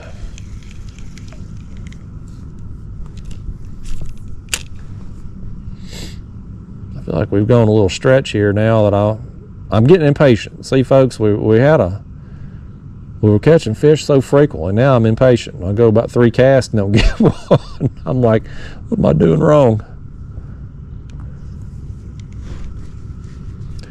The question we're going to have to ask ourselves coming up here in a minute. There's a little pocket that goes in up here. And it goes in probably 100 yards or so. We're going to have to ask ourselves the question, do we want to go in that pocket? Or do we want to skip it and just keep working our way down the main channel? So we've done pretty good out here in the main channel. Do we want to risk it throwing off our mojo going into that little pocket? If one of y'all can flash back in time and make the decision, I'll let you all choose. I'm going to fix my gulp on here. I don't think that thing's falling. Right? Let me just watch that thing fall. Yeah. I ain't got it straight on there is what I need it. It might be part of our malfunction.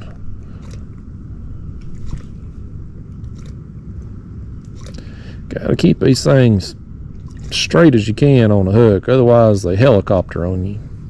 You catch fish on the helicopter. I think they once upon a time was even some kind of helicopter bass lure.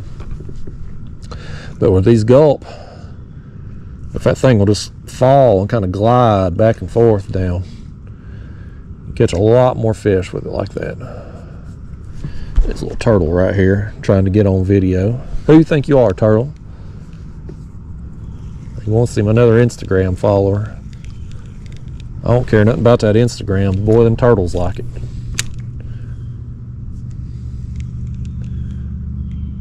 Throw out here a little deeper and just see what happens. Let that thing sink way down. Just doo-doos and giggles, folks. Just trying something here. Nothing.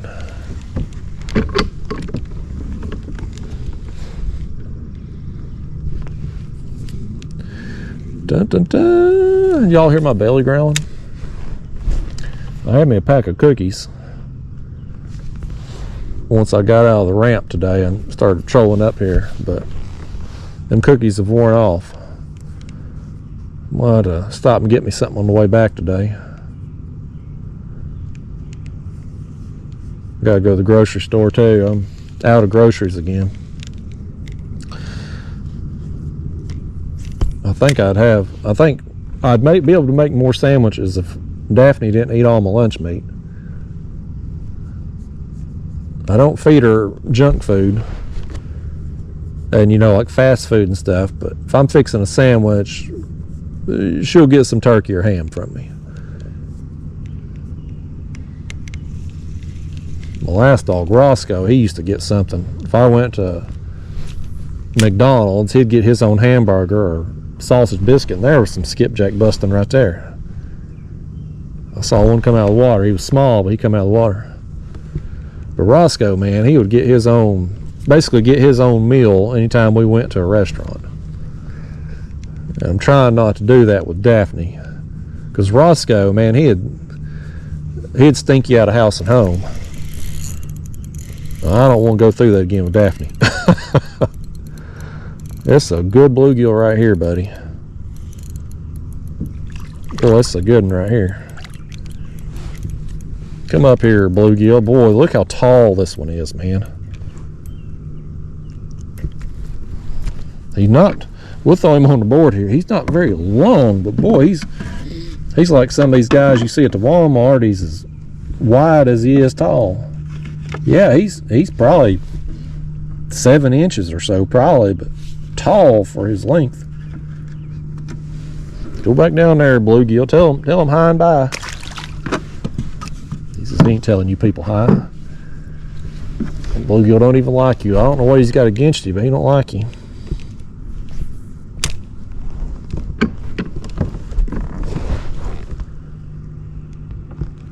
don't really see anything over here, but it looks pretty clean, at least as far as I can see down in the water, but he was over there.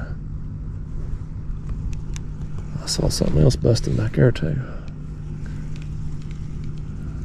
When we get around here where we can see down in this pocket, we'll just take a look, see what's going on. If we see a bunch of activity, we'll go on in it. If not, we'll keep making our way down toward the dam, fishing the main channel here. I feel like we got a pretty good, I'm pretty satisfied with the quality of bluegill we're getting here on the main channel. So I'm not too interested necessarily in just going down in here into this pocket just looking for a bite when we feel like we got a pretty good pattern going here.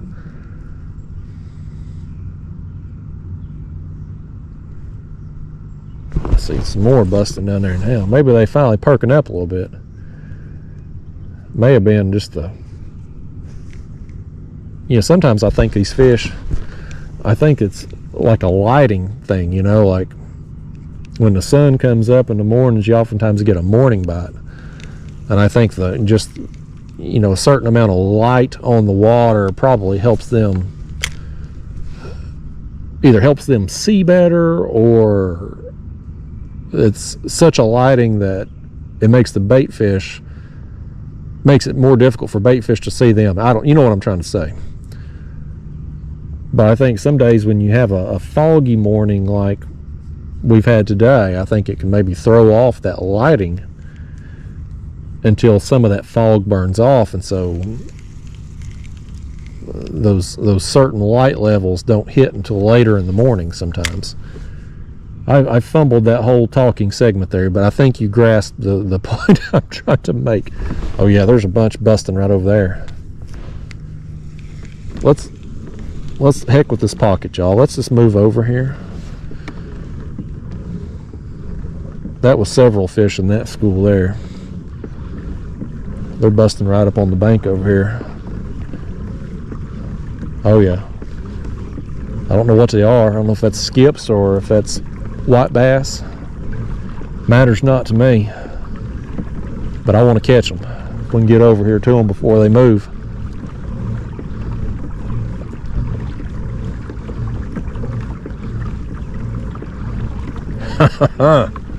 That answered our question whether or not we was going to go down in this pocket and fish. I don't see nothing.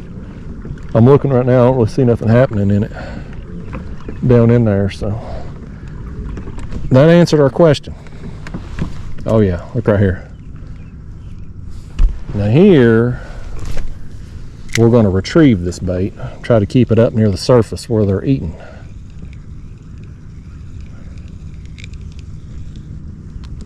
I'm actually going to stand up here a second too. Maybe I can cast a little farther. Oh, as a skipjack, he come up for it. I pulled it out of his mouth. Actually, I think that might be bass over there. I think that's largemouth. Oh, one hit me. One hit me right there. Man, there's like 20 bass over here. It's the largemouth. There's a whole school of them over there. Come here, large jaw. Let's get you unhooked because I'm already ready to catch you friends over here. Man, there's a bunch of largemouth. He's a small fella, but good fight on the ultralight. Let me stand back up and see if I can see them again. I don't see where they went. There was a bunch of them though. I just threw into the school. Oh, there's another one. Here's another one, man. They're right over there. Oh man. That's awesome, y'all. I bet it might have been largemouth we saw busting the surface right there. No, this is a white bass right here.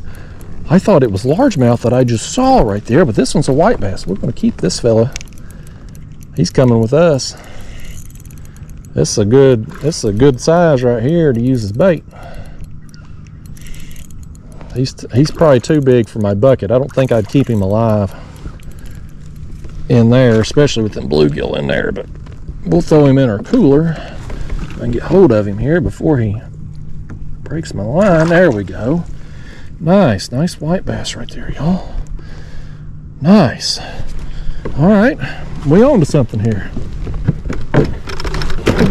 Throw him in the cooler. All right, let's throw back over there again, why don't we? We're cooking with Crisco now, y'all. It's a largemouth and a white bass.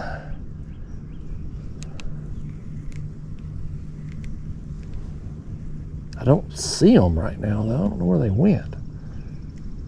They must have went that direction, because I can see pretty good over here. I don't see anything. I don't have my glasses on, my polarized glasses.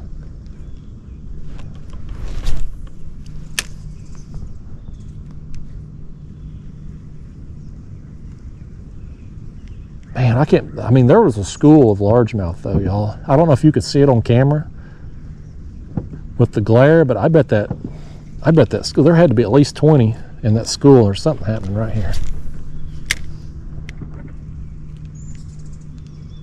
But then that white bass, oh, there they are. I see them now. I see them.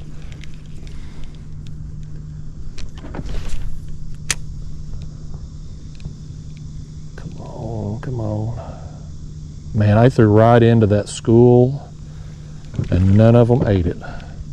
Boy, there's something happening out here. I got a largemouth over here, and we got something here to my left.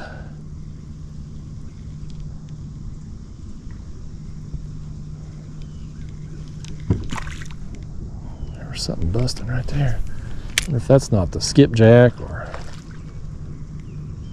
I've got so many options. I'm paralyzed by options, y'all. I just see all them largemouth right there. I gotta make a cast over there. There's one. Boy, he snatched it, buddy. He snatched it. I saw him bolt for it, man. I saw him lunge at it. A large jaw.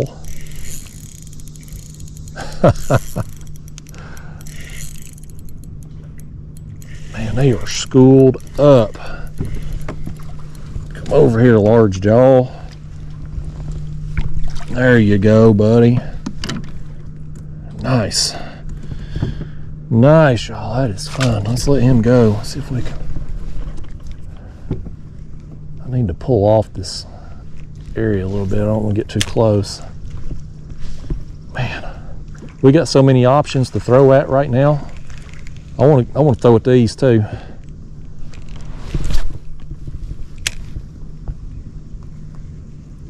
I don't see that school. Oh, there they are. They're kind of like right up on the bank.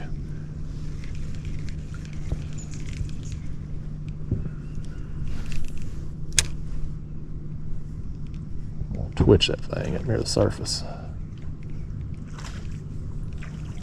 Man, we got active fish over here and a school of largemouth right here. I don't know what to throw at. Ah, them largemouth, man, they just come up to it. They're indifferent to it. I hope whatever those are that's busting right there work their way over here to me so that I can maintain this current position here.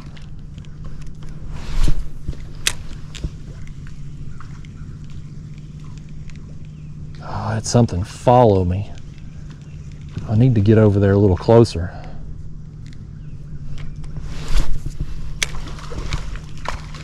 They are busting everywhere, man. I got one following. Oh my gosh, they followed all the way out and didn't eat it. How we have this many fish going crazy and I can't catch anything. World's worst fisherman here. Man, they are going nuts back there. There's, oh, I had one. Oh, don't tell me he just broke me off. Oh my gosh, he broke me off. What terrible timing for that to happen. Terrible timing for that to happen, y'all. We got to get retied fast. We're going to have to use these old trout magnet ones here with the hooks that are way too big. That dang thing, man. How terrible is it? How terrible is it to have fish busting all around you? You can't catch a nary one, and then you break off. Now I'm rolling in. I'm too close to them here. I'm blowing into the bank. Hang on, fish. I'm coming for you. Don't quit blowing up the surface just yet. Boy, it smells good out here too, y'all. We got this mimosa tree right here. It's blooming. Boy, it smells good. Very fragrant. Okay, we got our jig tied on. We got fish busting everywhere. Let me get a gulp that ain't got a crooked tail. There we go. Goodness gracious, folks, I'm rushing here best I can. This hook, I don't like this hook on this trout magnet. It's too big. It's too big, it's too long. Yeah, boy, I do not like that. That is way too big. I don't know if they've changed something on them trout magnet. Either way, we're gonna have to make it work, but I ain't happy with it.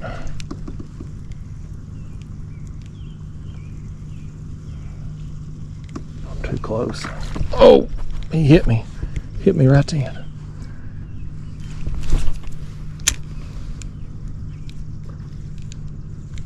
I'll just twitch that thing up near the surface. Kind of erratic, like a shad that's gotten separated from the school or something. Here's one coming for it. Oh, he turned last second. I saw him coming for it. I gotta back up. Let's work around here and see if we can hit it from a different angle.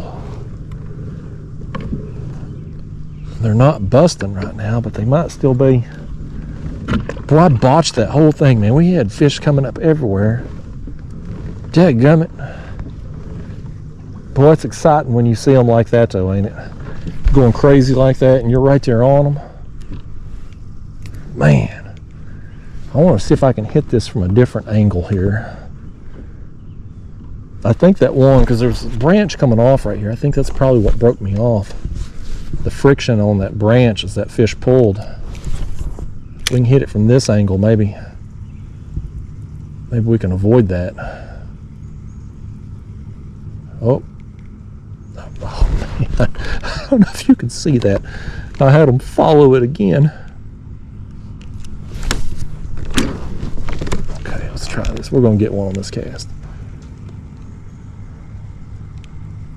Yep, sure as the world. What is it? Another largemouth? Yeah, large jaw. Boy, this one's got something. This one's got something wrong with him, man. He's got. Come up here, large jaw. Why don't you look at this one right here? Look at that mark on him. I don't know if something bit him or if some woman's giving him the herpes, you know. It's dirty women out there, fish. You got to watch yourself. I don't know. Either way, I don't want to handle him.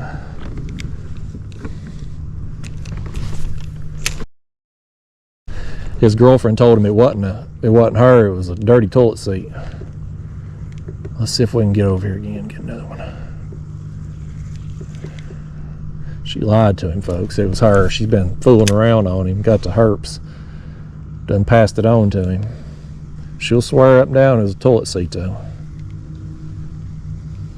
It does have to be hard being a woman and going in there and sharing toilet seats all the time. I mean, everywhere you go, you'd think 2023, the world we are, they'd have a better toileting system in these public bathrooms and stuff.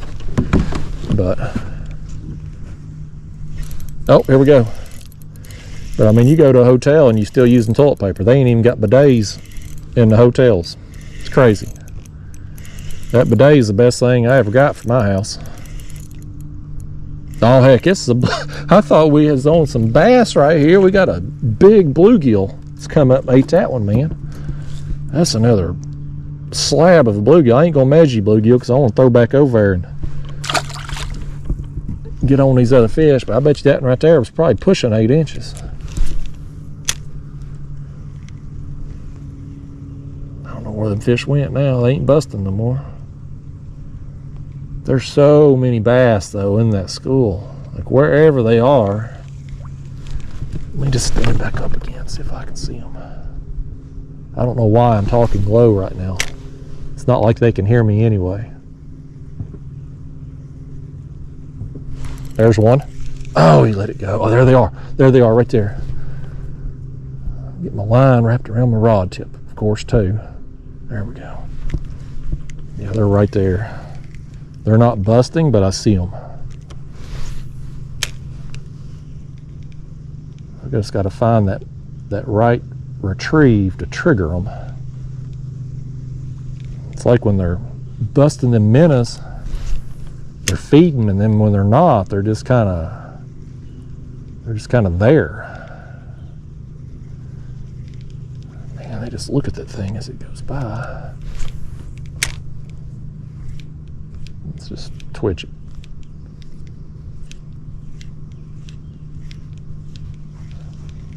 Boy, they are, to be so aggressive, boy, they're finicky all of a sudden.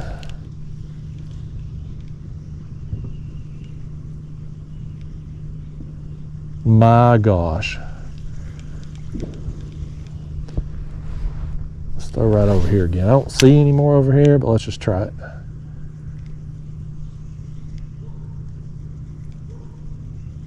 Boy, I can't believe that, y'all. I cannot believe that many fish, and we can't buy a bite right there. Oh, there's some more busting right down there. And there's another school on down there by the dam. All right. There's some fish down through here, y'all. We own them now. I wasn't seeing none of that activity when I got out here this morning. But I bet you we've just hit that point in the day where the fog's burned off. There's enough light penetration now. Here's one. It's got them turned on. Got this bluegill turned on, buddy. He wanted it. You have to have that jig back there, bluegill. Even though I don't like this jig, I need it back for now. Yeah, these hooks are just, these are way too big. I don't know what the hell Trout Magnet was thinking. Oh no.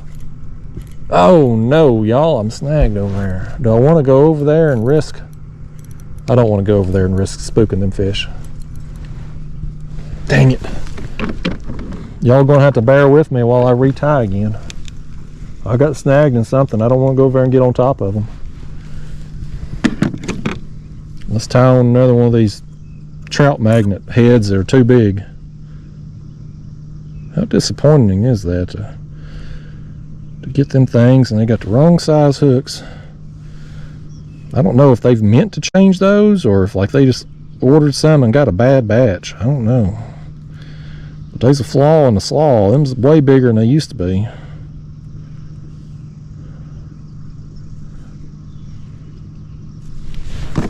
All right.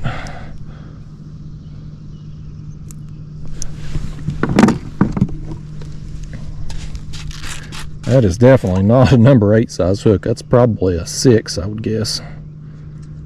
6, maybe a, it's got a crooked tail. Let's put on one of these solid white ones here. Luma Glow, I think, was the name of that color. Let's just see what that'll do here.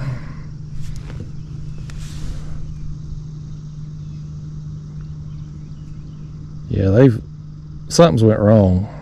They probably get their hooks and stuff from China, I imagine. I bet you they've just got a bad batch. And I have unfortunately purchased some from that bad batch. Let me get spun back around here now, y'all. Where are we at on time? Anybody still watching? We're coming up on the 2-hour mark, looks like. It's about time to cut this crap off, but I'm gonna keep going through here for a minute.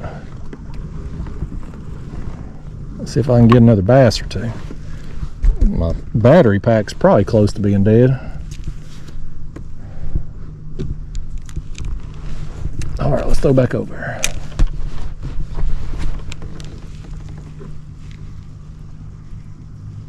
Make a few more casts here, and then we'll just keep going on down the bank here and just see if we can get on them other big schools as they come up.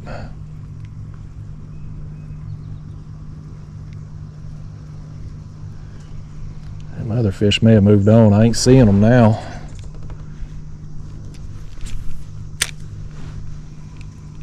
There's something over there.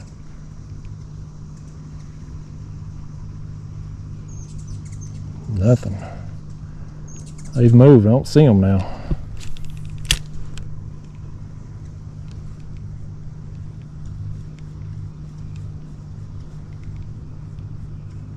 Let's make us one more cast over here. Now we're going to get turned and go the other direction toward them other schools.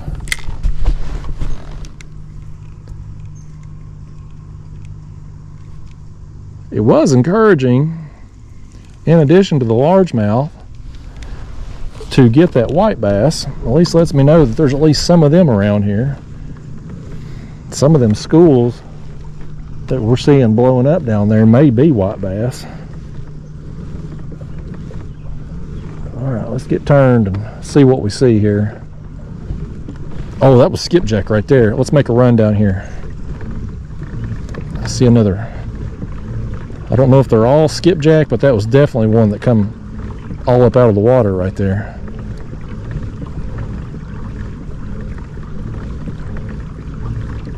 Yeah, there's another school busting right there. I hope they're still here when we get there.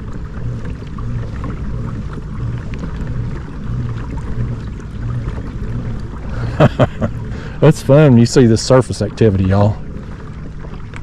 All right, let's slow down here. Kind of glide into them.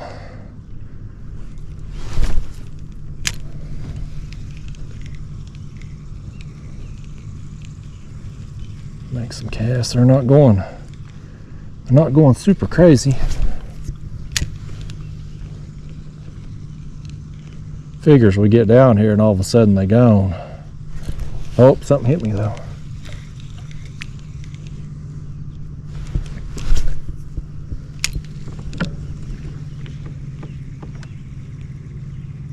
Where'd you go, fishies? Where did you go? You was just here.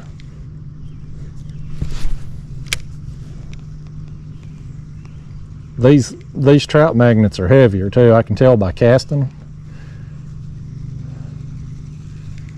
These things suck. I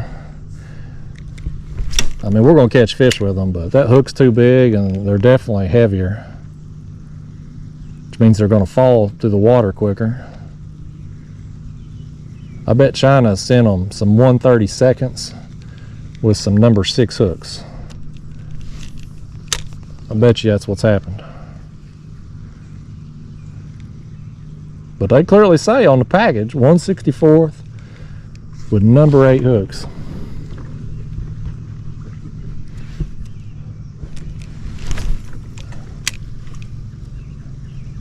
Come on, fishy, where you at?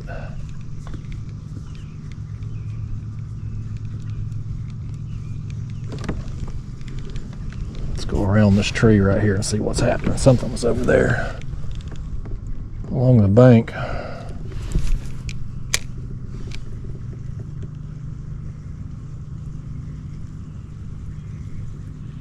Dadgummit.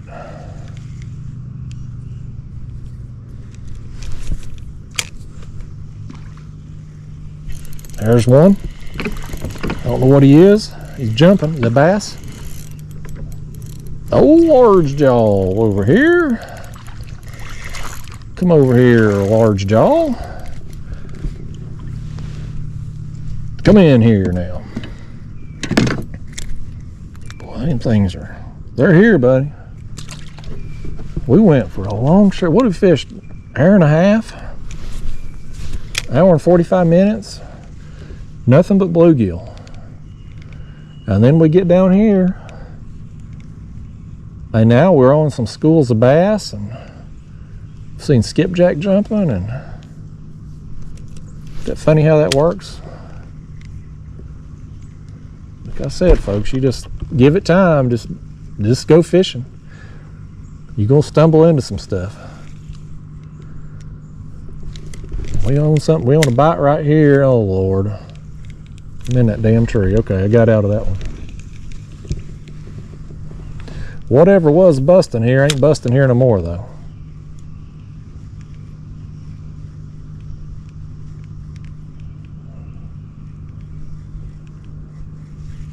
Oh, I had one follow me right there.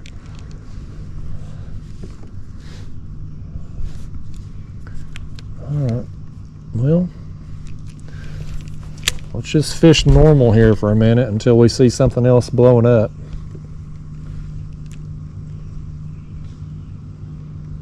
Got my eyes peeled.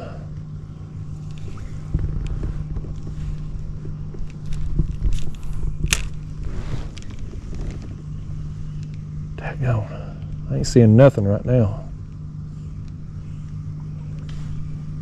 Oh, there they are. There they are. They moved down.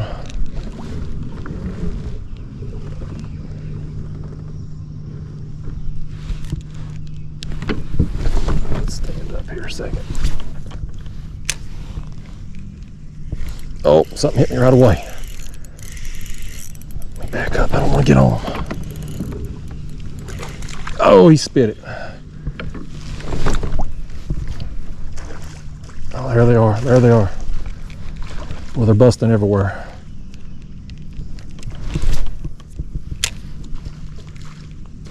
Is that all bass?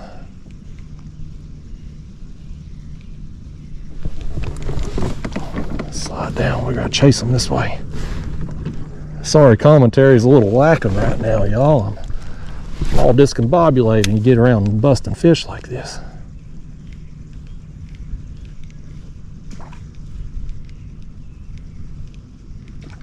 You'd think I would see them. I don't. They went back down. There's, oh, I had one.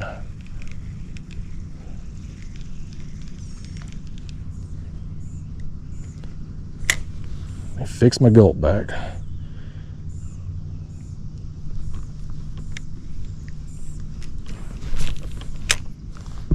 Terrible cast. I almost went in the tree, then slingshotted it back to me. Get excited. I can't half cast anyway. Get excited. Makes it even worse. Well, they're just coming up briefly. Oh, there was one. He got it right then. He got it right then. That's a white bass. He come up and snatched it, buddy.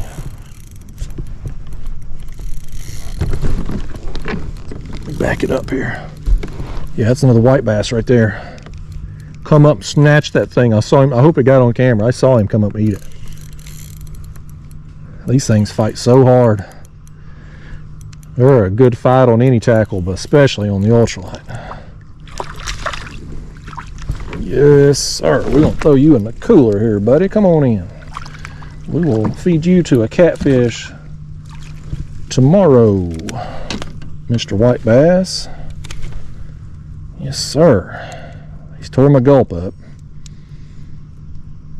I'm going to have to put a new gulp on since them hooks are too big. Nice.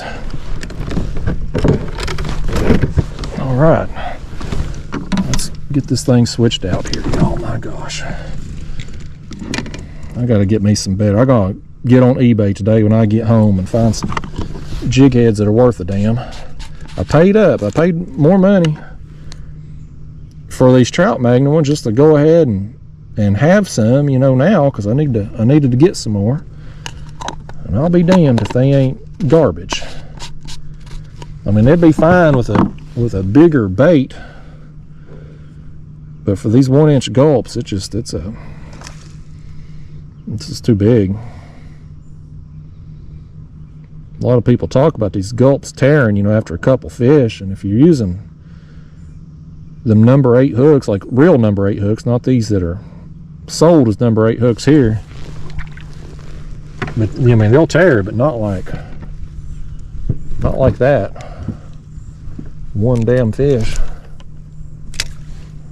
Okay.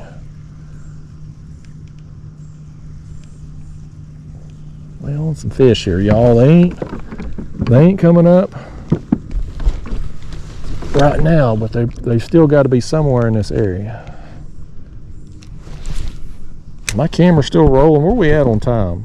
We're well over 2 hours now. We're just gonna keep it going here, y'all. Oh man, had one. Just launched it back at me.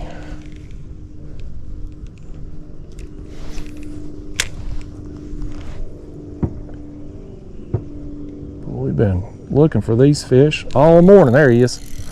There he is. I think that's another white bass. Let me back up the pedals here.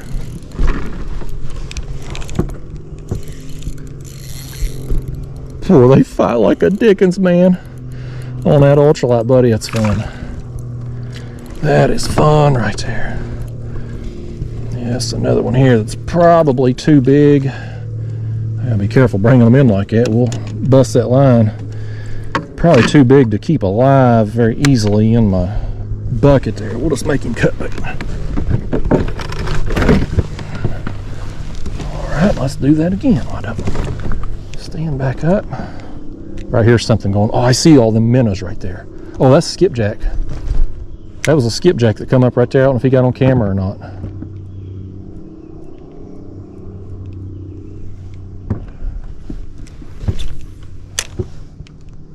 And there's everything over here. There's largemouth white bass, skipjack. Here's something else that's on us.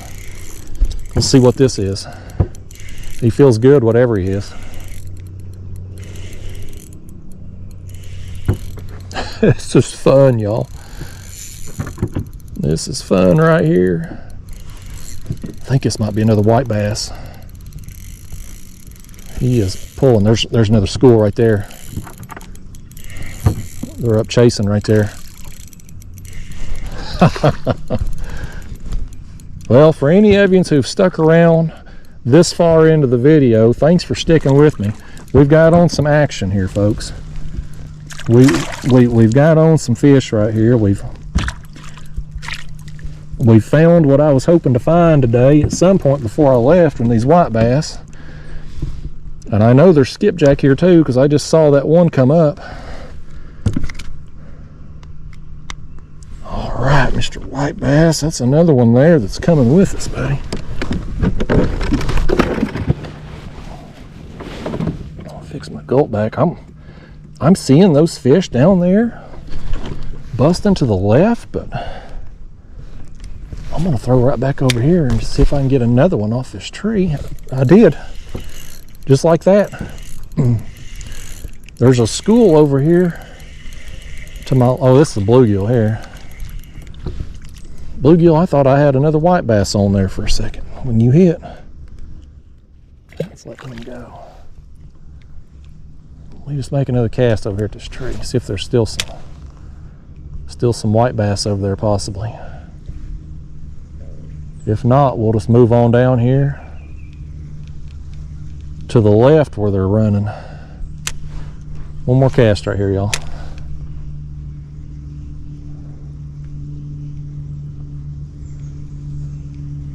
Okay, let's go down here to the left then. I say that now, I don't see them. It's probably that same school. I don't see them busting at the moment. There they are. There they are. Looks like they're coming toward me actually too. Perfect.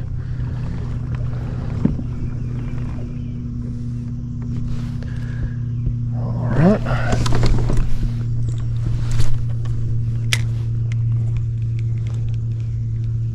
Well, I thought they were going to come back up, but just a little bit of activity and then back down they went.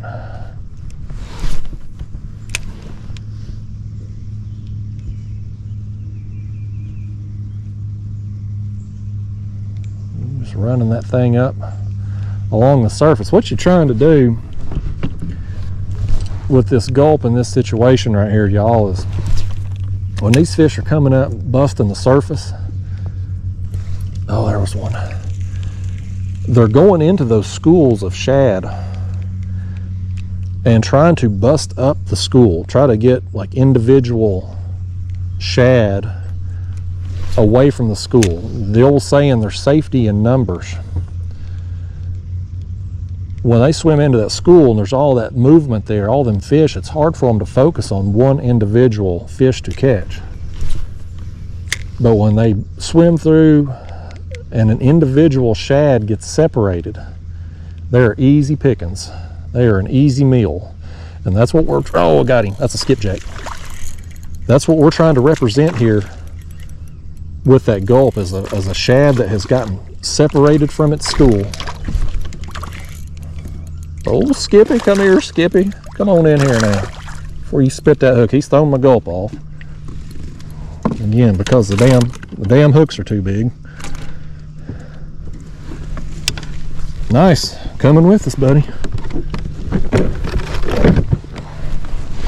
Yeah, folks, we're going to end up, I may not have to do no trolling to find some bait today. We may just sit here and just catch them just with rod and reel with the ultralight. Have a dang good time doing it. I like trolling. Trolling's a fun way to catch fish, don't get me wrong, but if I got an option to sit here and just pick them off with the cast, especially with the ultralight, you better believe I'm gonna do it. I'm just gonna leave the camera running, y'all, while we're on some fish right here, and y'all either watch or you won't. So it's up to you. I ain't got no control over it, you know. When people choose to click on a video, it's their choice. All I can do is make them and post them. I've got no control over anything else. I don't know where them fish went now, though. We may have to switch out a battery pack in a minute, though. I know for sure we're gonna run out of battery at some point. I think they're over here to my right now.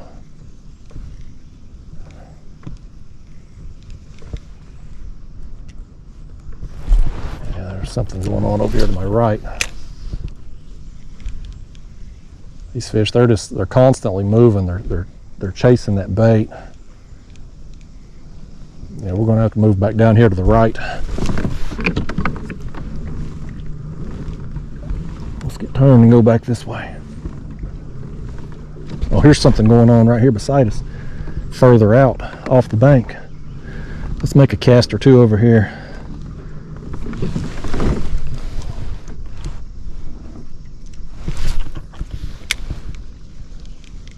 Again, we want to be that minnow that has gotten separated from the school.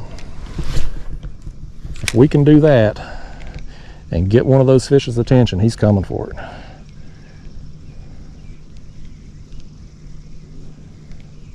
Yeah, they going again. All right, let's get back over here along the bank. Very, very sporadic when them schools come up. There's something over here. Very sporadic, folks, but boy, if you can get on them while they're busting there, we're going to keep getting them.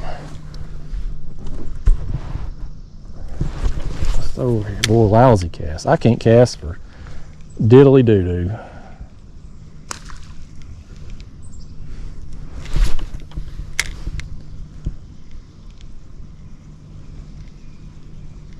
Where'd you go, fish? Where'd you go? Y'all seeing them fish busting now, you holler at me. We'll go chase them down best we can. We'll chase them down about 3.5 miles an hour here. Whew, something come up right there beside me. They're taunting my ass is what they're doing. They're taunting me, y'all. I tell you, if nothing else though, today has been a very active day as far as numbers goes on this video. I mean, even before we got into this mess, we were catching a bunch of bluegill all the way down this shoreline. I don't know how much water I've covered here, maybe a quarter mile this morning. I mean, it's not been a lot. Just taking our time, you know, being slow and methodical. And now we're seeing these fish come up and busting the surface here.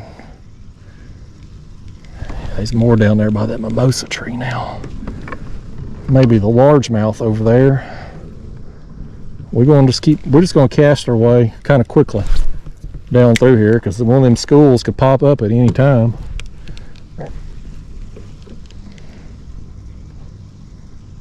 I ain't seeing nothing going real crazy right now like it was when we first got on the other side of that pocket. I think it was the largemouth, although we did get that one white bass up there. They were going crazy, and then I had to retie, and then they were gone.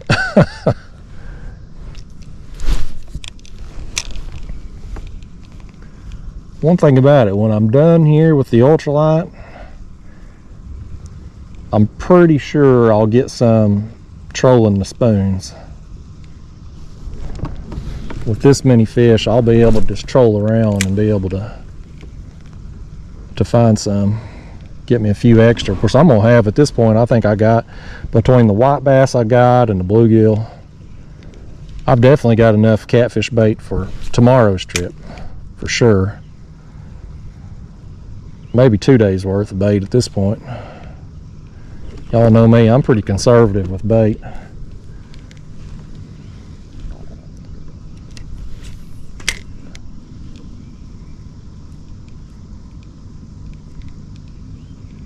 Yeah, I ain't seeing nothing busting right now. They come up and then they go.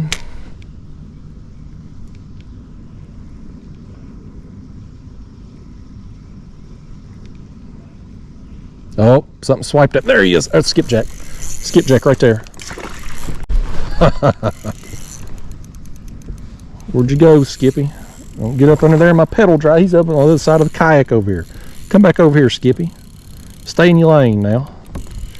I can't be horsing you with the ultralight. I can't horse him with the ultralight. I don't think I can boat lift this one in either with the 2-pound line. That one's a little big right there. Nice, man. Nice Skippy right there. Yes, sir, buddy. Yes, sir. Let's sit up there a second. Nice. You're coming with us, Skippy. In the cooler he goes. Yep, folks, right there. You know, didn't see anything busting right there, but you know, we're around all these fish. There's some busting. We're around all these fish. I'm like, I'm just gonna make some casts down through here because we're liable to run into them again. And just like that, boom, skipjack. Yeah, let's go right up here. There's something happening right here.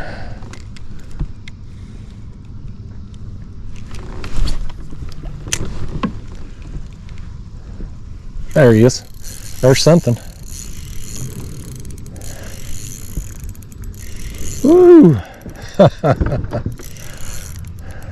What a day, y'all. What a day. This is some fun fishing right here when you get on a bite like this with your ultralight. And how awesome is it to just be, I mean, the ultimate in simplicity. A kayak, no electronics, no motor, literally one fishing pole, the wrong size jig heads, and some Gulp minnows. And we out here, we catching another white bass right here. We got skipjack, largemouth, bluegill. We got some tiny smallmouth there earlier.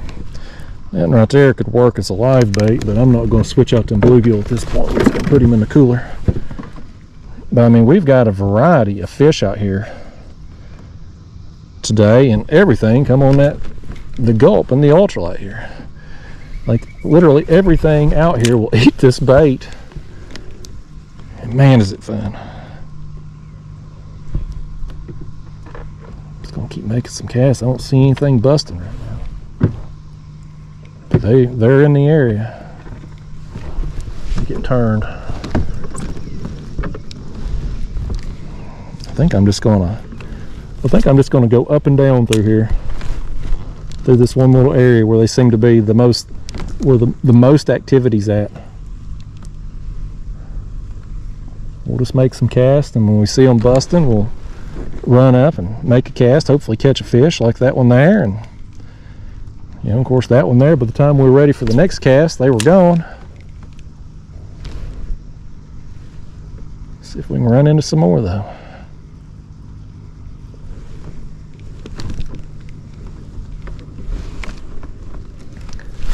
Ain't it something though? I mean, like at first light this morning when I got out here,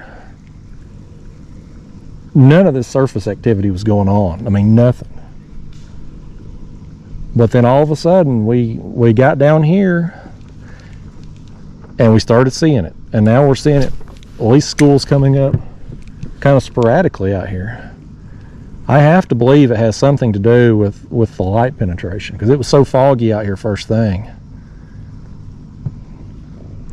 That's the only thing I can figure. Ultimately, you know, it really don't matter if you just, I'm gonna come out and fish at first light. There's one. Boy, he hit it hard, didn't he? Then knocked my drag loose. I don't know what that is. I don't know if that's a white bass or a skipjack. He's staying down. I'm guessing it's probably a white bass. Hope he don't get my pedal drive. No, that's a skippy. That's a skippy.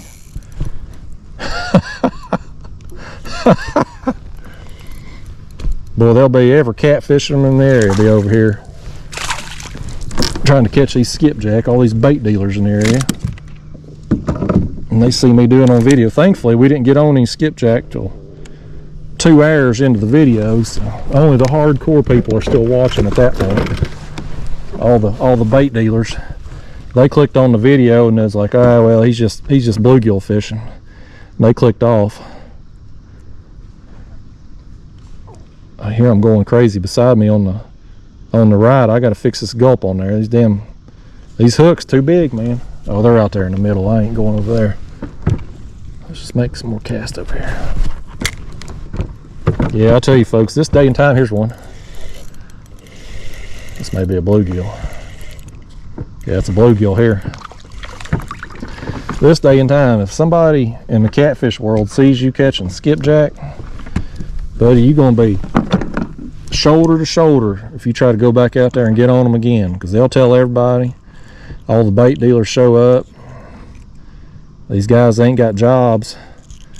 They go to these bait shops and sell them about $2 a piece, and the bait shops turn around and sell them $6 to $8 to the customers, you know. And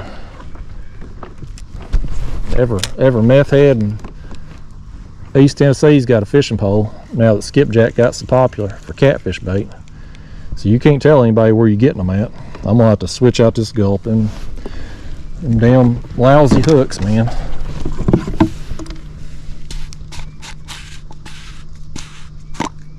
Let's get another one of them solid white ones there. The old Lumaglow doing us well here.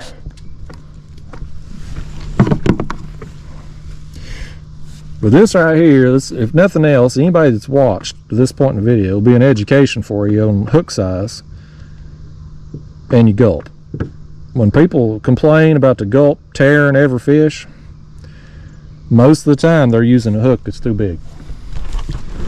And you can see the difference it makes when, you know, when I had them other jig heads there, I had 2 or 3 of them to start with.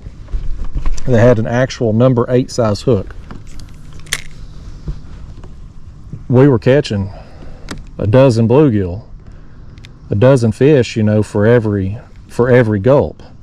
But now we've got the larger size hooks. I'm pretty sure they look like maybe a number 6, possibly a number 4 size hook.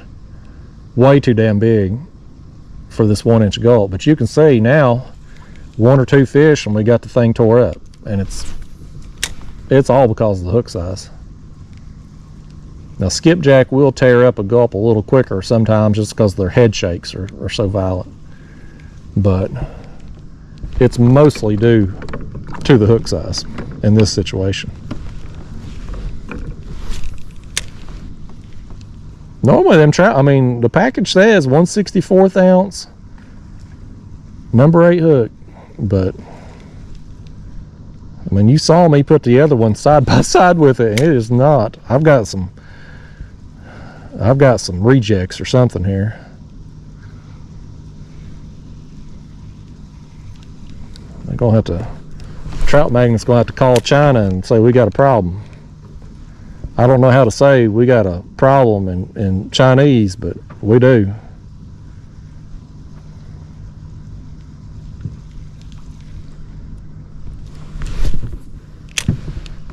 I ain't seeing nothing down this way.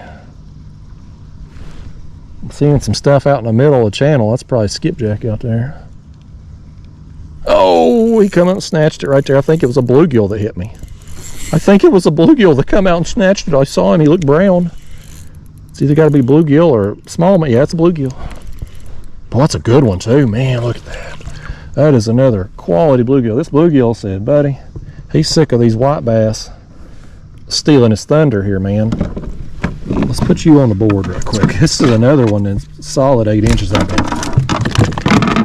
He's up under my seat here, folks. Lord. You're holding up progress now, fish. I was trying to do you solid. I don't even know where he's at. There he is. I'm having to feel around for him in the blind here. There we go. I was just wanting to get a length on you, fish. Is that too much to ask? Yeah, that's another one there that's over 8 inches, man. He had a bad attitude, but I was swimming that jig and he was coming right at it. I saw him. I saw him come out there and snatch it, man. Oh boy, so I got rod, tip all tangled up here. Now we back in the game. Boy, that mimosa right there though.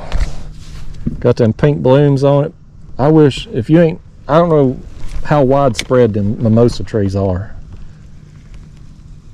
But if you ever somewhere where you see them things, take a minute and sniff them blooms. They are delightful. But look at this, I just cast right into that damn, Lord help me, there we go. Just cast, I was talking about that tree and cast right into it.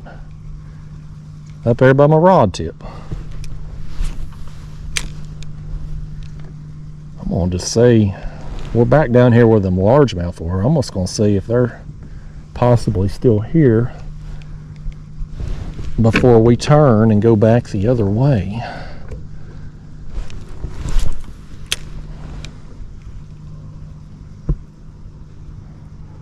They may have moved on too.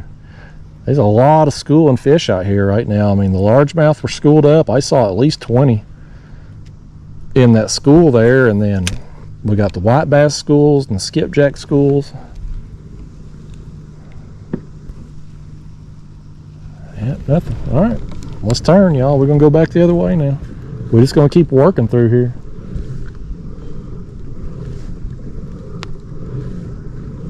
Yeah, I see some more busting down here to the left. They're all up and down through here, man. They're chasing bait. They're chasing bait, and I'm chasing bait. Just, they're chasing minnows, and I'm chasing them. Got these little schools right now of shad that are pretty young. I mean, they're real small. They're comparable size to this Gulp here. If I can get myself turned in a minute, I'll be cooking with Crisco here. There we go. Now we're back in the game. All right, but we're kind of, with this Gulp, we're kind of matching the hatch. Yeah, there's some more right down there. We're just going to work this area right here. There's some more right up there toward the middle. We'll just cast our way down here to them, and they'll either turn and work toward us, or we'll eventually catch up with them down there. We've seen by now, if I run down there, it'll be over by the time I get there.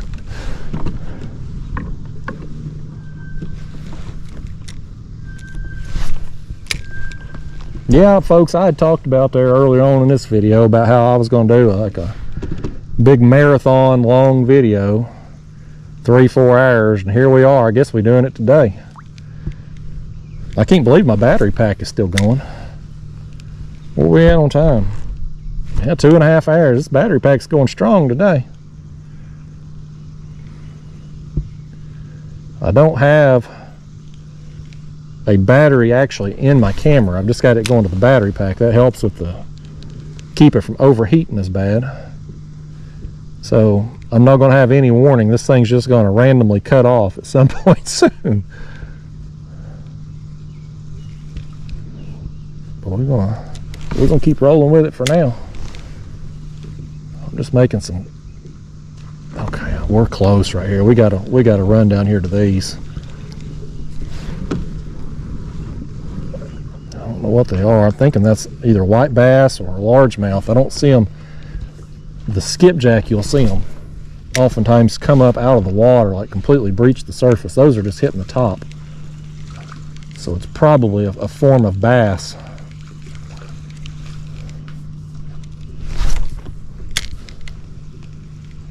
We threw right into that school. There, one hit me too. Let's see what they are. It's white bass. Yep, it's a school of white bass.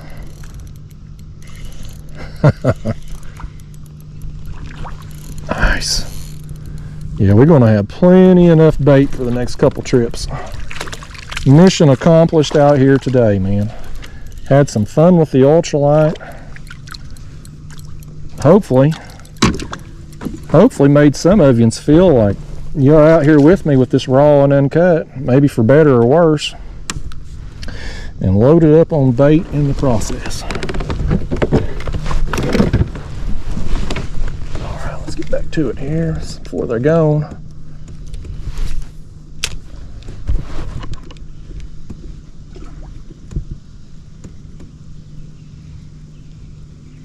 Fishy, where'd you go? See all that activity and we get one fish. There's one. Oh, he come free. I ripped my gulp off again there now. You bass better be gentle on them gulp now with that big hook. I'm gonna have to scold you.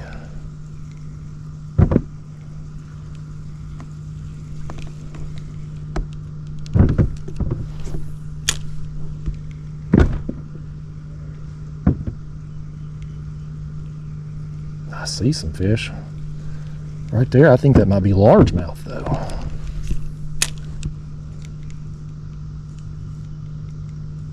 There's one. We'll find out. Yeah, it's largemouth. That was a school of largemouth I saw swimming right there. We own the bass now. Come here, large jaw. Come up in here. Well, here's another one with the dang herpy on his belly. I don't think that's the same one. I think it's a different spot.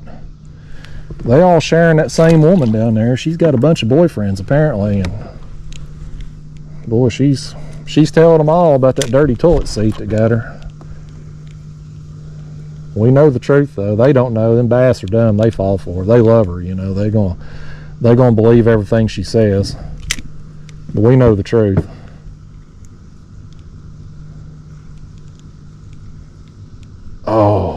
Oh, I got them right beside me here. Can you all see them on the video?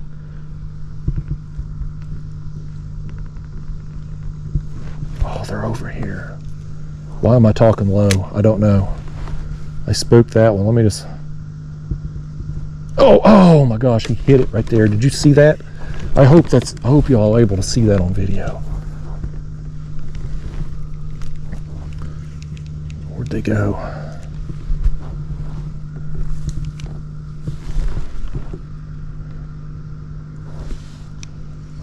See them now. I'm I'm way too close over here. The wind's blowing me up. There's one right there. I wonder if I can get his attention. That was a bad cast. I don't know why I'm still talking real low, but I am. Let me try to just slowly back out of here. I've moved too close over here on top of them. I'll probably run them off now.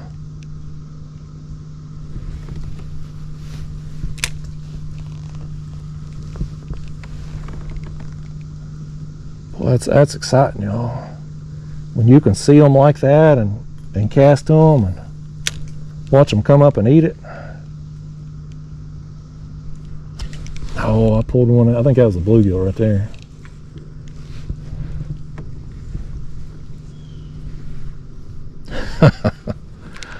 Man, that's fun. I'm telling y'all, I need to get you an ultralight rod, get you some Gulp. Get on eBay, get you some jig heads. Well, you can get an actual number 8 size hook.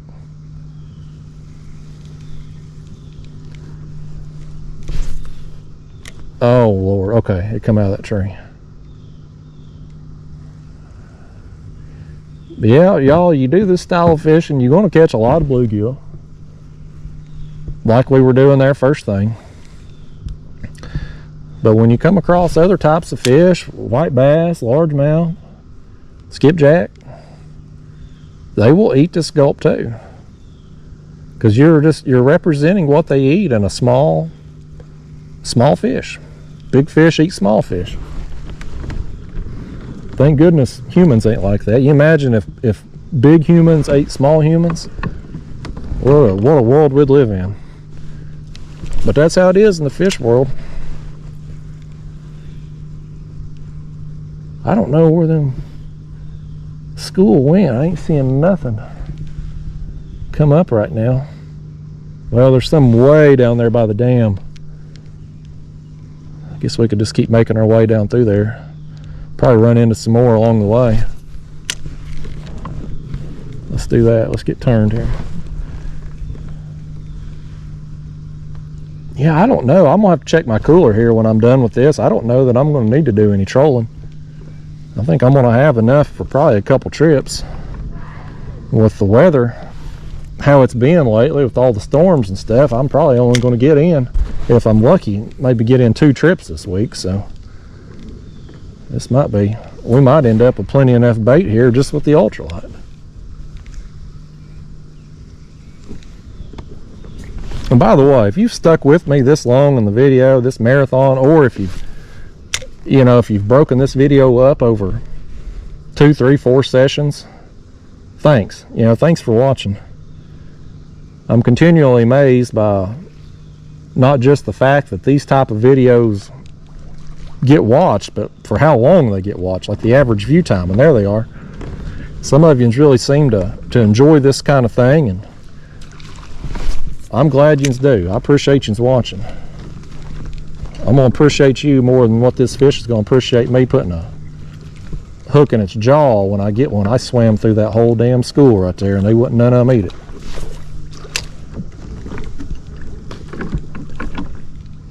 Got him. I don't know what he is. Is that a largemouth? That's a largemouth. I wonder if that whole school's largemouth or if it's just this one was sprinkled in with it. A large jaw. These things are too small for me to keep for bait. Y'all know me, I'd use them. I don't show no mercy on these largemouth, but I think out here largemouth got to be 14 inches to keep. None of these are going to measure up to that. They're in that kind of 10, 12 inch range. Go back over there and see what we can get. Yeah, right place, right time right there. We were just moving along and they come up right in front of us. Ain't that fun though, y'all? Oh, here's one. Here's one. I've hit my drag again. Oh, he spit it. That's fun when you just see the surface erupting like that. You know you're going to get bit.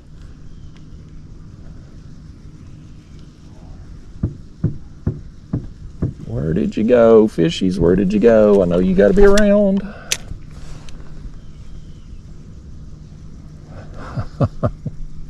I'm having a good time. I don't know if y'all having a good time watching me have a good time, but I'm having a good time.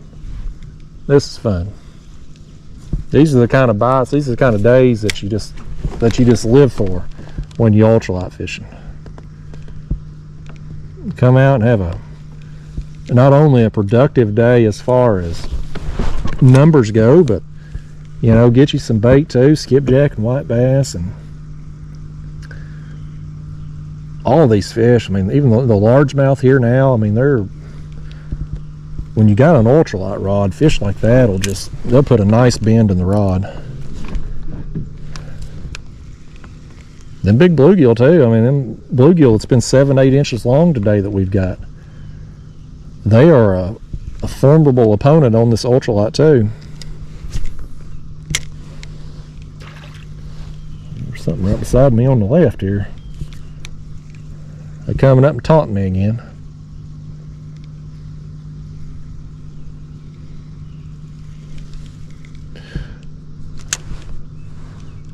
Yeah, I guess we're going to do my experiment today, y'all. It's hell, we're damn near 3 hours into this session here, so we just going to do the experiment today, I reckon. I hadn't planned on it. I was just going to film for a couple hours and then work on getting some bait, but we're doing it all at the same time out here, and the bait started biting about the time we was going to end this crap, so that must be a sign from the universe that it's time for me to try out this video concept. If it works, well, you'll see more of it in the future, and if it don't, that's okay too. You can't be afraid to try stuff in life, y'all. You're gonna fail from time to time. You're gonna try things that just don't work, and that's okay. The worst thing you can be, especially with YouTube, is just stale, you know, doing the same thing over and over. You know, some YouTubers, they have a little success and it's the same thing over and over and over and over again, which, you know, if it works, it works. But I kind of like, you know, my channel was built on catfishing, and I love catfishing, but I like doing other styles of fishing too, and since I'm able to fish more, you know, I still, at the end of the year, I'm going to have about the same number of catfish videos on my channel as I would have put out if I wasn't doing this. But since I have the extra free time, now I'm able to put out ultralight videos. I'm able to put out carp videos, you know, the occasional bass fishing video, you know, stuff like that, some variety. Oh, here we go. I think that was an individual fish chasing a minnow right there. I don't think that was a school, but he was around, by gosh. He might have a school around him.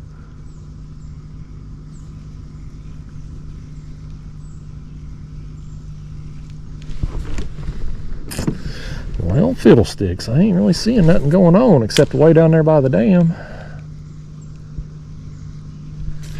There's some big ski boater down there too. I don't want to get down there by him because, you know, I ain't good with talking on camera around people.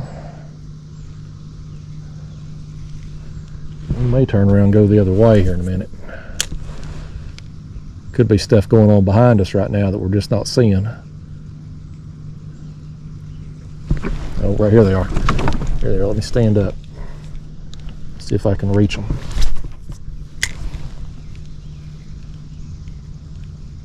Come on, fishy. Well, something was going on right there. You saw it with your own daggone eyes. Oh, I got my line. I got my line all messed up here, y'all. What have I done? Lord help us.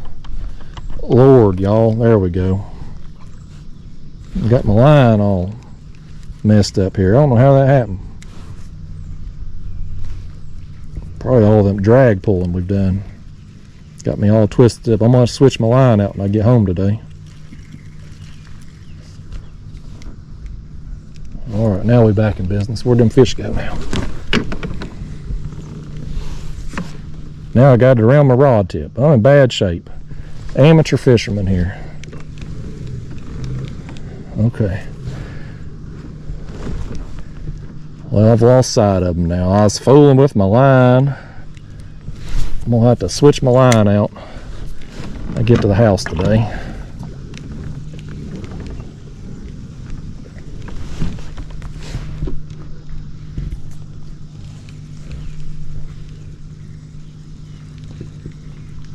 There's a lot of stuff happening out here in the middle of the channel. I imagine those are probably skipjack. Probably out there in the middle, but them skipjack are fast, man. We'd have to troll to get out there and stay on them. We'll keep casting through here. What I'll probably end up trolling for like one pass before I head back to the car. Just put the spoons out, and I got sumo spoons tied on both my skipjack rods.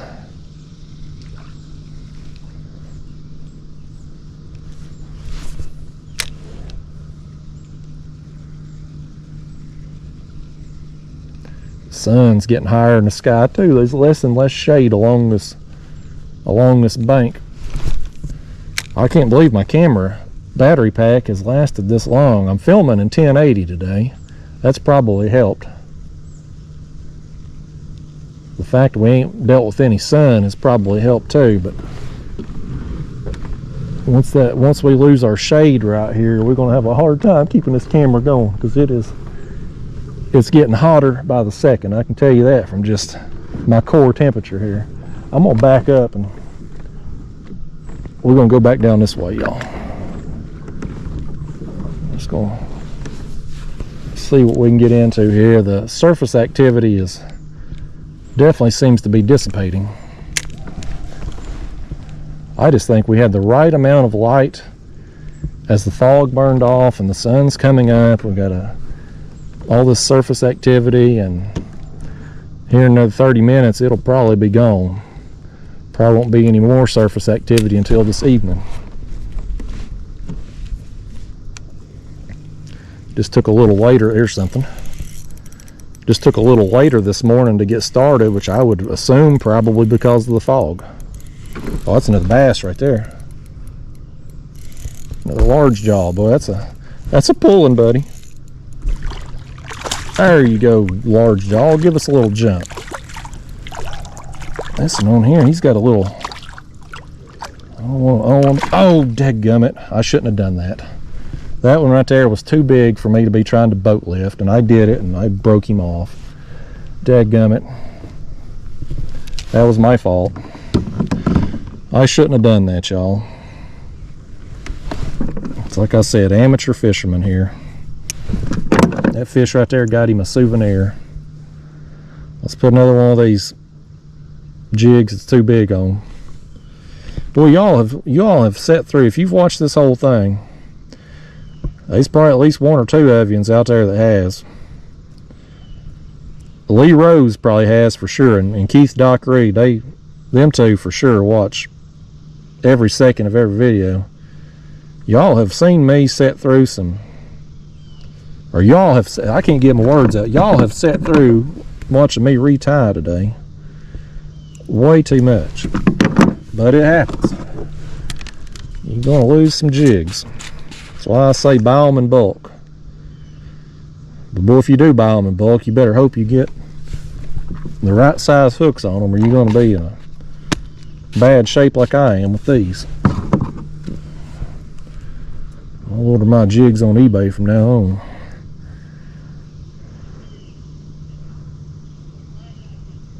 Get that thing on there. That's another one of them white ones there, Lumaglow. I think they're supposed to glow in the dark or something, but I can't remember why I bought them. I clearly don't ever use this technique at night, so yeah, there's something that was out there, gone now.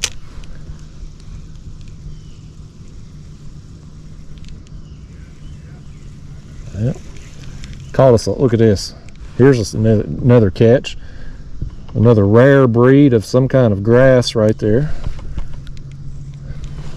Catch all kinds of stuff with me, folks. You come fishing with me, we're gonna catch some fish, we're gonna catch some sticks, some grass.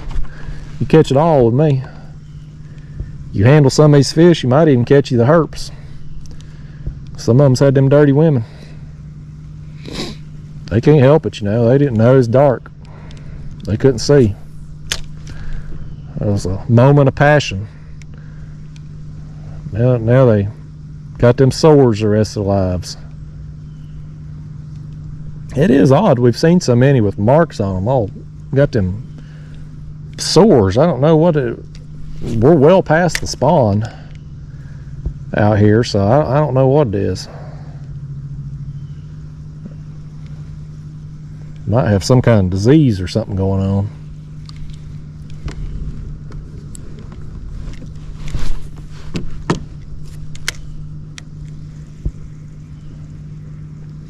I'm still just kind of casting and retrieving this jig. I could go back to letting it fall, letting it sink down, and we would undoubtedly be catching some bluegill through here. But typically the bass and the skipjack, you're going to catch more of them actively retrieving the bait, and more bluegill and crappie letting it fall. And smallmouth, you'll catch a bunch of smallmouth as it falls too.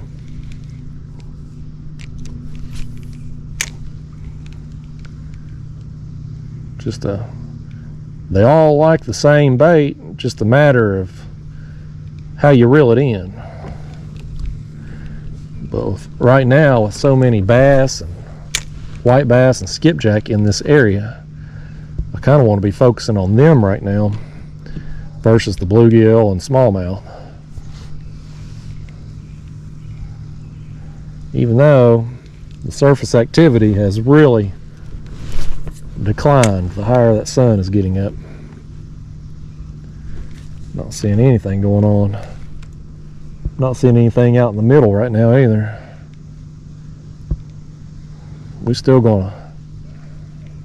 I'm gonna troll my way back through there though anyway, just to pick off one or two more if I can. But I got plenty enough bait at this point for probably at least 2 days catfishing. Which hopefully the weather, tomorrow's looking good. The rest of the week's kind of questionable with the pop-up storms and stuff. Seems like most time in the summer we get these storms in the afternoons. But this year it's been a lot of early morning storms and stuff. It's knocked me out of a lot of trips.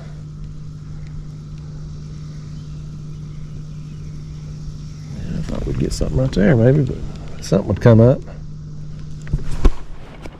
I think our bite's dying on us here, y'all. I think we had our window with the surface activity and it's closing on us.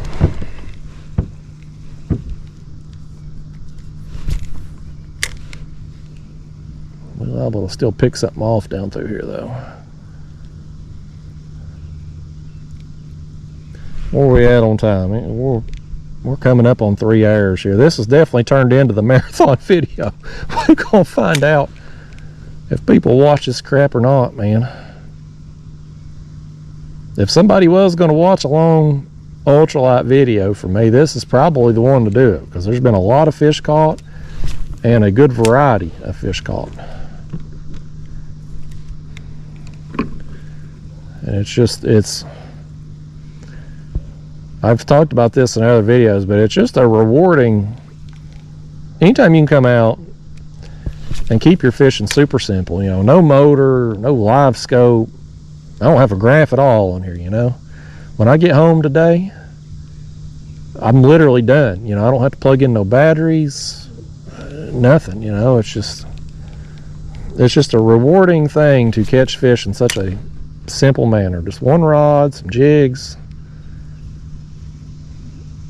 kayak, just nothing on it, just basic setup. It's just a rewarding thing. One thing I gotta do when I get home today, I gotta switch out my line on this reel. I think all these hard pulling white bass and stuff, all these drag pullers we've had out here today, got my line a little twisted up. I'll switch that out. We'll be good as new for the next video. There's a fish too. Let's see what this is. I think it's a bluegill here. It is. Small bluegill. Small thing. Let him go. I seen something else popping over there. I don't know if that's another bluegill or a bass. We'll find out, I guess. Or maybe not, because they don't want to bite. There's another. There goes another boat. He's smart. He said it's gotten too hot for him. He's going to the house too. It ain't too bad right now in the shade. I think there's just that light breeze happening. But boy, you get out there in that sun, it's gonna get rough quick because it's humid today. Come out of that tree. Come out of that tree. Well, I think I got line around my rod tip too. No, I got line around my reel. Boy, y'all. There we go. No, I've done it again. There. Now come out of that tree. There it comes. Where did all the surface activity go, y'all? I mean, it's dead. There ain't nothing going on behind me. Nothing, man. The surface activity just died. I got a tree. Boy, I can catch them tree fish all day long. They don't even have to bust the surface. They just there all the time. Yeah, the surface activity has died, y'all. I mean, there is nothing happening. I think what I'm gonna do, I'm gonna fish my way right down here past this mimosa tree. And then I'm gonna make a pass down the shoreline with the spoons. And then I'm probably gonna call it a day after that. Go home and get in the air condition for a while and get me something to eat, and then had to get out this afternoon, get them weeds clear, get the kudzu cleared off the fence, spray some weed killer. It takes me a long time to spray that weed killer too. I mean, like I said, I got 3 acres that's fenced in. I got 4 acres total, but 3 it's fenced in. And it takes me a couple hours to spray weed killer because I got to mix up. I got a 15-gallon sprayer. Oh my gosh, I cast it over the top of this mimosa branch. There it goes. But I mix up 15 gallons at a time. It normally takes me,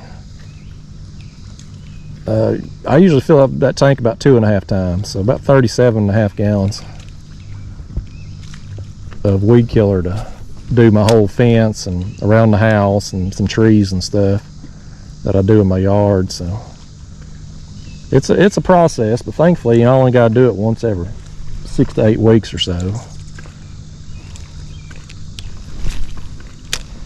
One of these days I'll train these bluegill. I do all those favors for them, putting them on video, and they don't give a crap, you know. But one of these days I'll train them to go to my house and mow my yard for me. Let's make one more cast with the Gulp, and then let's get after them with the spoons and just make our way back down toward the dam. Yeah, this bite's died, man. It's absolutely died, y'all. You want to come with me while I troll my way back toward the dam? Is there anybody left still watching that would want to? Let's do it. I'll just leave the camera going while we do it. So this is my skipjack rod setup here. These are 6.5 foot, I think, no, 7 foot long, medium heavy. Shimano rods.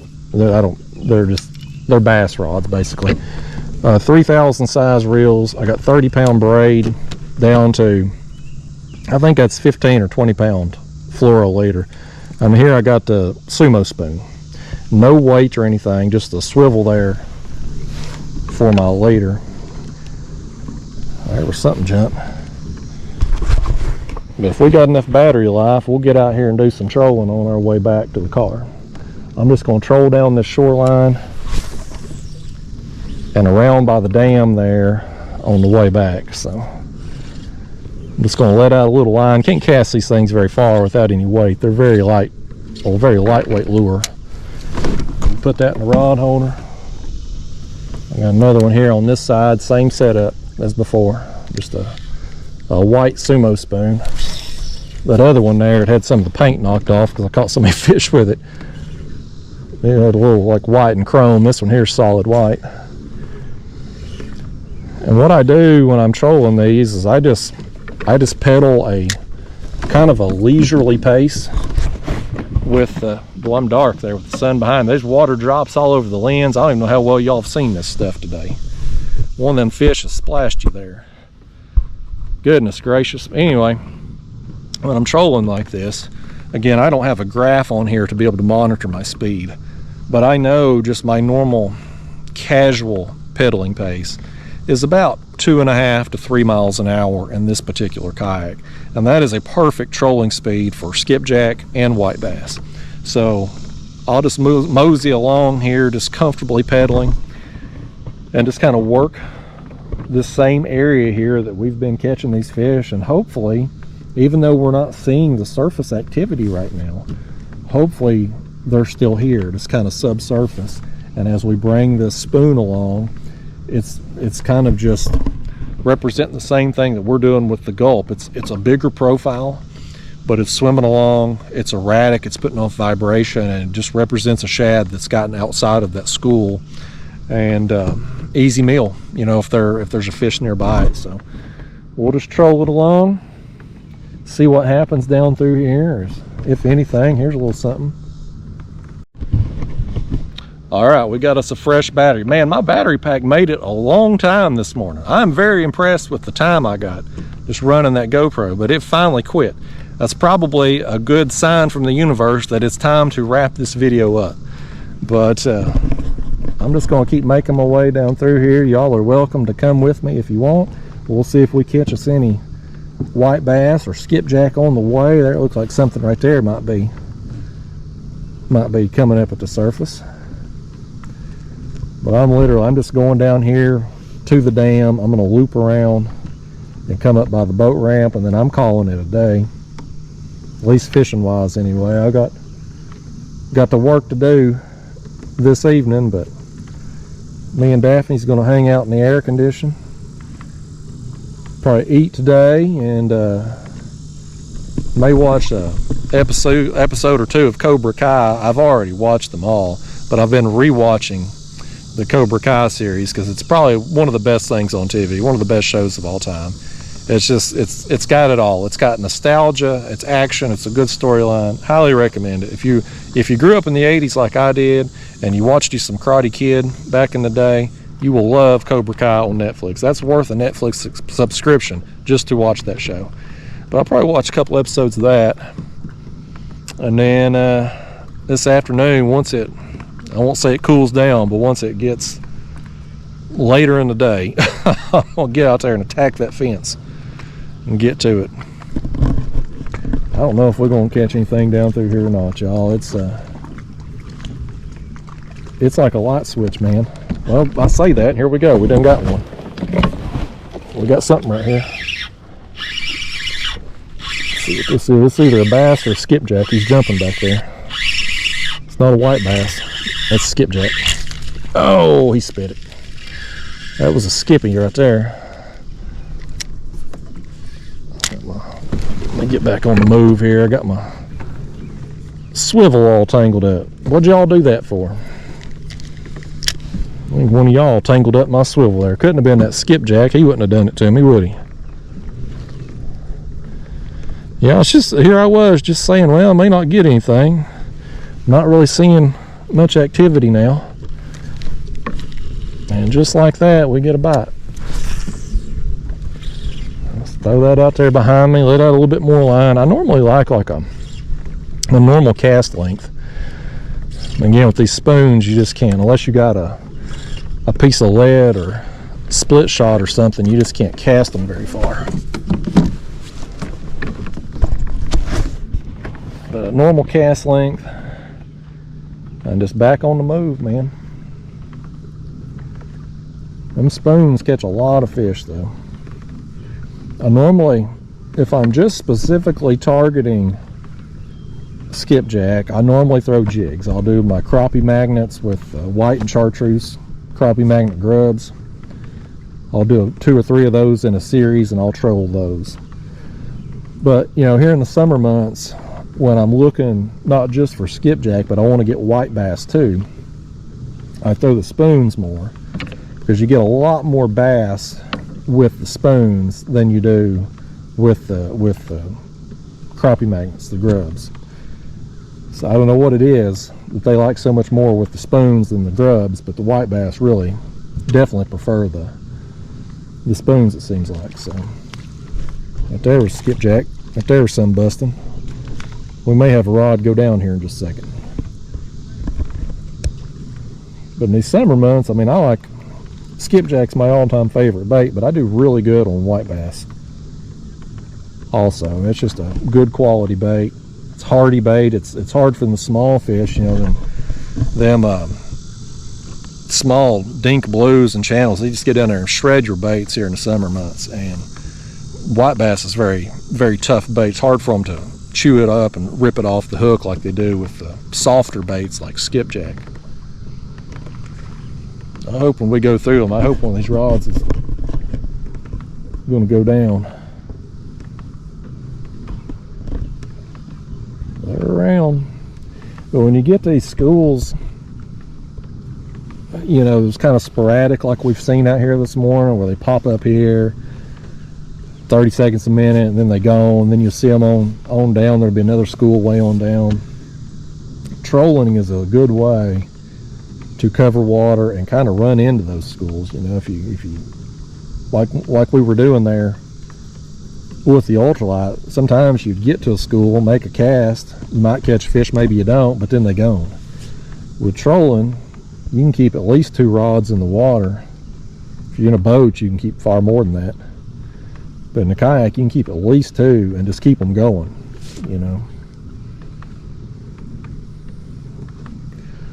We're still seeing a few pop up here occasionally, but it's definitely a lot less surface activity. Once the sun hit the water over here, we got out of the shade, definitely limited the surface activity. Well, I say that, and there comes those popping up. Move out here a little farther to the left, maybe. There's some more stuff out there in the middle. I don't know, do y'all even want to watch? I mean, my regular viewers can tell me, do you want to see me troll down through here? It's one thing when you casting, you know, because there's any particular cast could be another fish bite. And with the ultralight and the Gulp, I mean, the bites are coming so frequently, you don't have a lot of downtime. But with this trolling, I don't know how exciting it is to watch and see rods go down, if they do, on the troll. Most of these bait videos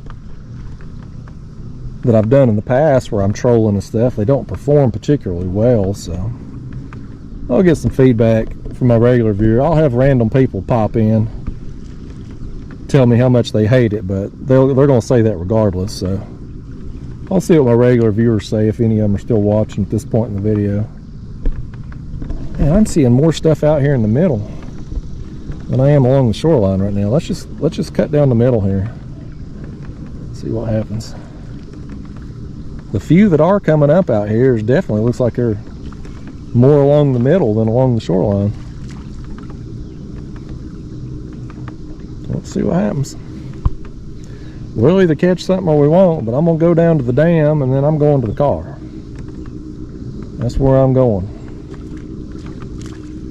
I got plenty enough bait. There was something right there. I got plenty enough bait, so anything I get from here is just kind of a bonus at this point.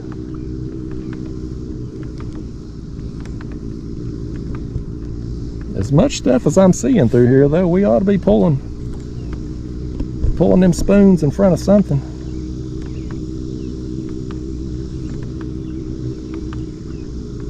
Kind of wish I had some crappie magnets tied on right now on one of these rods. I just been doing better on the spoons lately when I have been trolling. There's definitely some skipjack out here in the center of this though. Well, if any of the bait dealers see this, they'll all be out here. Thankfully though, they won't be watching at this point in the video. I gotta get my glasses too, y'all. Bear with me a second. Bear with me. There they are. And get them up under my seat there. Gotta get my shades on. It's getting bright out here.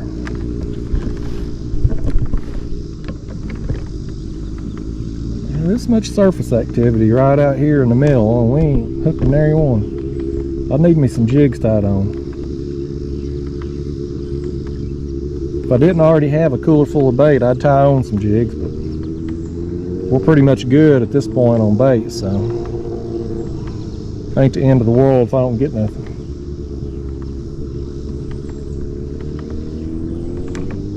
There's some more over there. Let's circle around.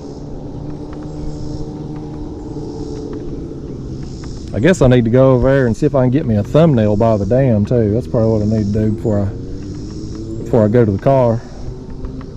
I didn't think about getting a thumbnail. I bet that thumbnail by that dangerous water sign might do me some good. That's where I'll do it at. I guess we'll troll over there to that sign, and then I'm going to use the camera to get a thumbnail. So if another fish wants to be on video, he better come on, by gosh. Because we're going to cut it off over there if I can get my words out.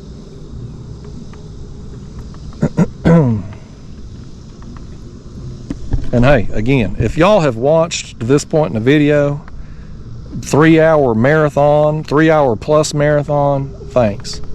It was kind of an experiment I wanted to do. Didn't plan on doing it today, but such is life, you know. You just go with the momentum. And so if you've liked it, if you've enjoyed it, whether you've watched it in one sitting, you've listened to it like a podcast while you've been driving a truck on the road, or you know, going about your work day. I hear a lot of people, I've had several comments, people say, you know, they're either truck drivers and they put my videos on and it's like a podcast, or people who've got jobs, I guess they can, you know, listen to stuff, they'll play this and it's like a podcast to them. I don't find myself to be that interesting, but hey, if you do, if you think I'm interesting, great, glad to have you. Whatever reason you watch, however long you watch, just know I appreciate you, and it means a lot to me that you stick with me. So yeah, y'all, I think I'm gonna go over here and get me a thumbnail by this sign. Even though I ain't really fished at the dam today, I put in at the dam, so I've kind of fished the dam, but we're gonna get our thumbnail right here by this sign, and then I'm gonna troll my way back to the car, and then I'm calling it a day. So I guess we're getting ready to wrap up this video officially this time. Any of you that have stuck around is probably like, man, I wish he had wrapped it up 3 hours ago, but here we are. If nothing else, we caught a lot of fish today. It ain't been 3+ hours of just watching me cast. It's been, I don't know how many fish we've got, but probably 50+ fish, I would say, at this point, between the bluegill and, you know, white bass and skipjack and everything. So been a very productive day as far as numbers goes. Been a lot of fun for me. I hope it's been fun for you. I hope y'all have felt like you've been out here with me, but definitely been a good time for me. So anyway, y'all, we here at the dangerous water sign, even though it ain't very dangerous. Odd sign, but never dangerous above the dam. It's dangerous below the dam, but whatever. Anyway, I'm wrapping it up, y'all. I'm going to get my thumbnail and get the heck out of here. I'll see you next time. Thanks for watching.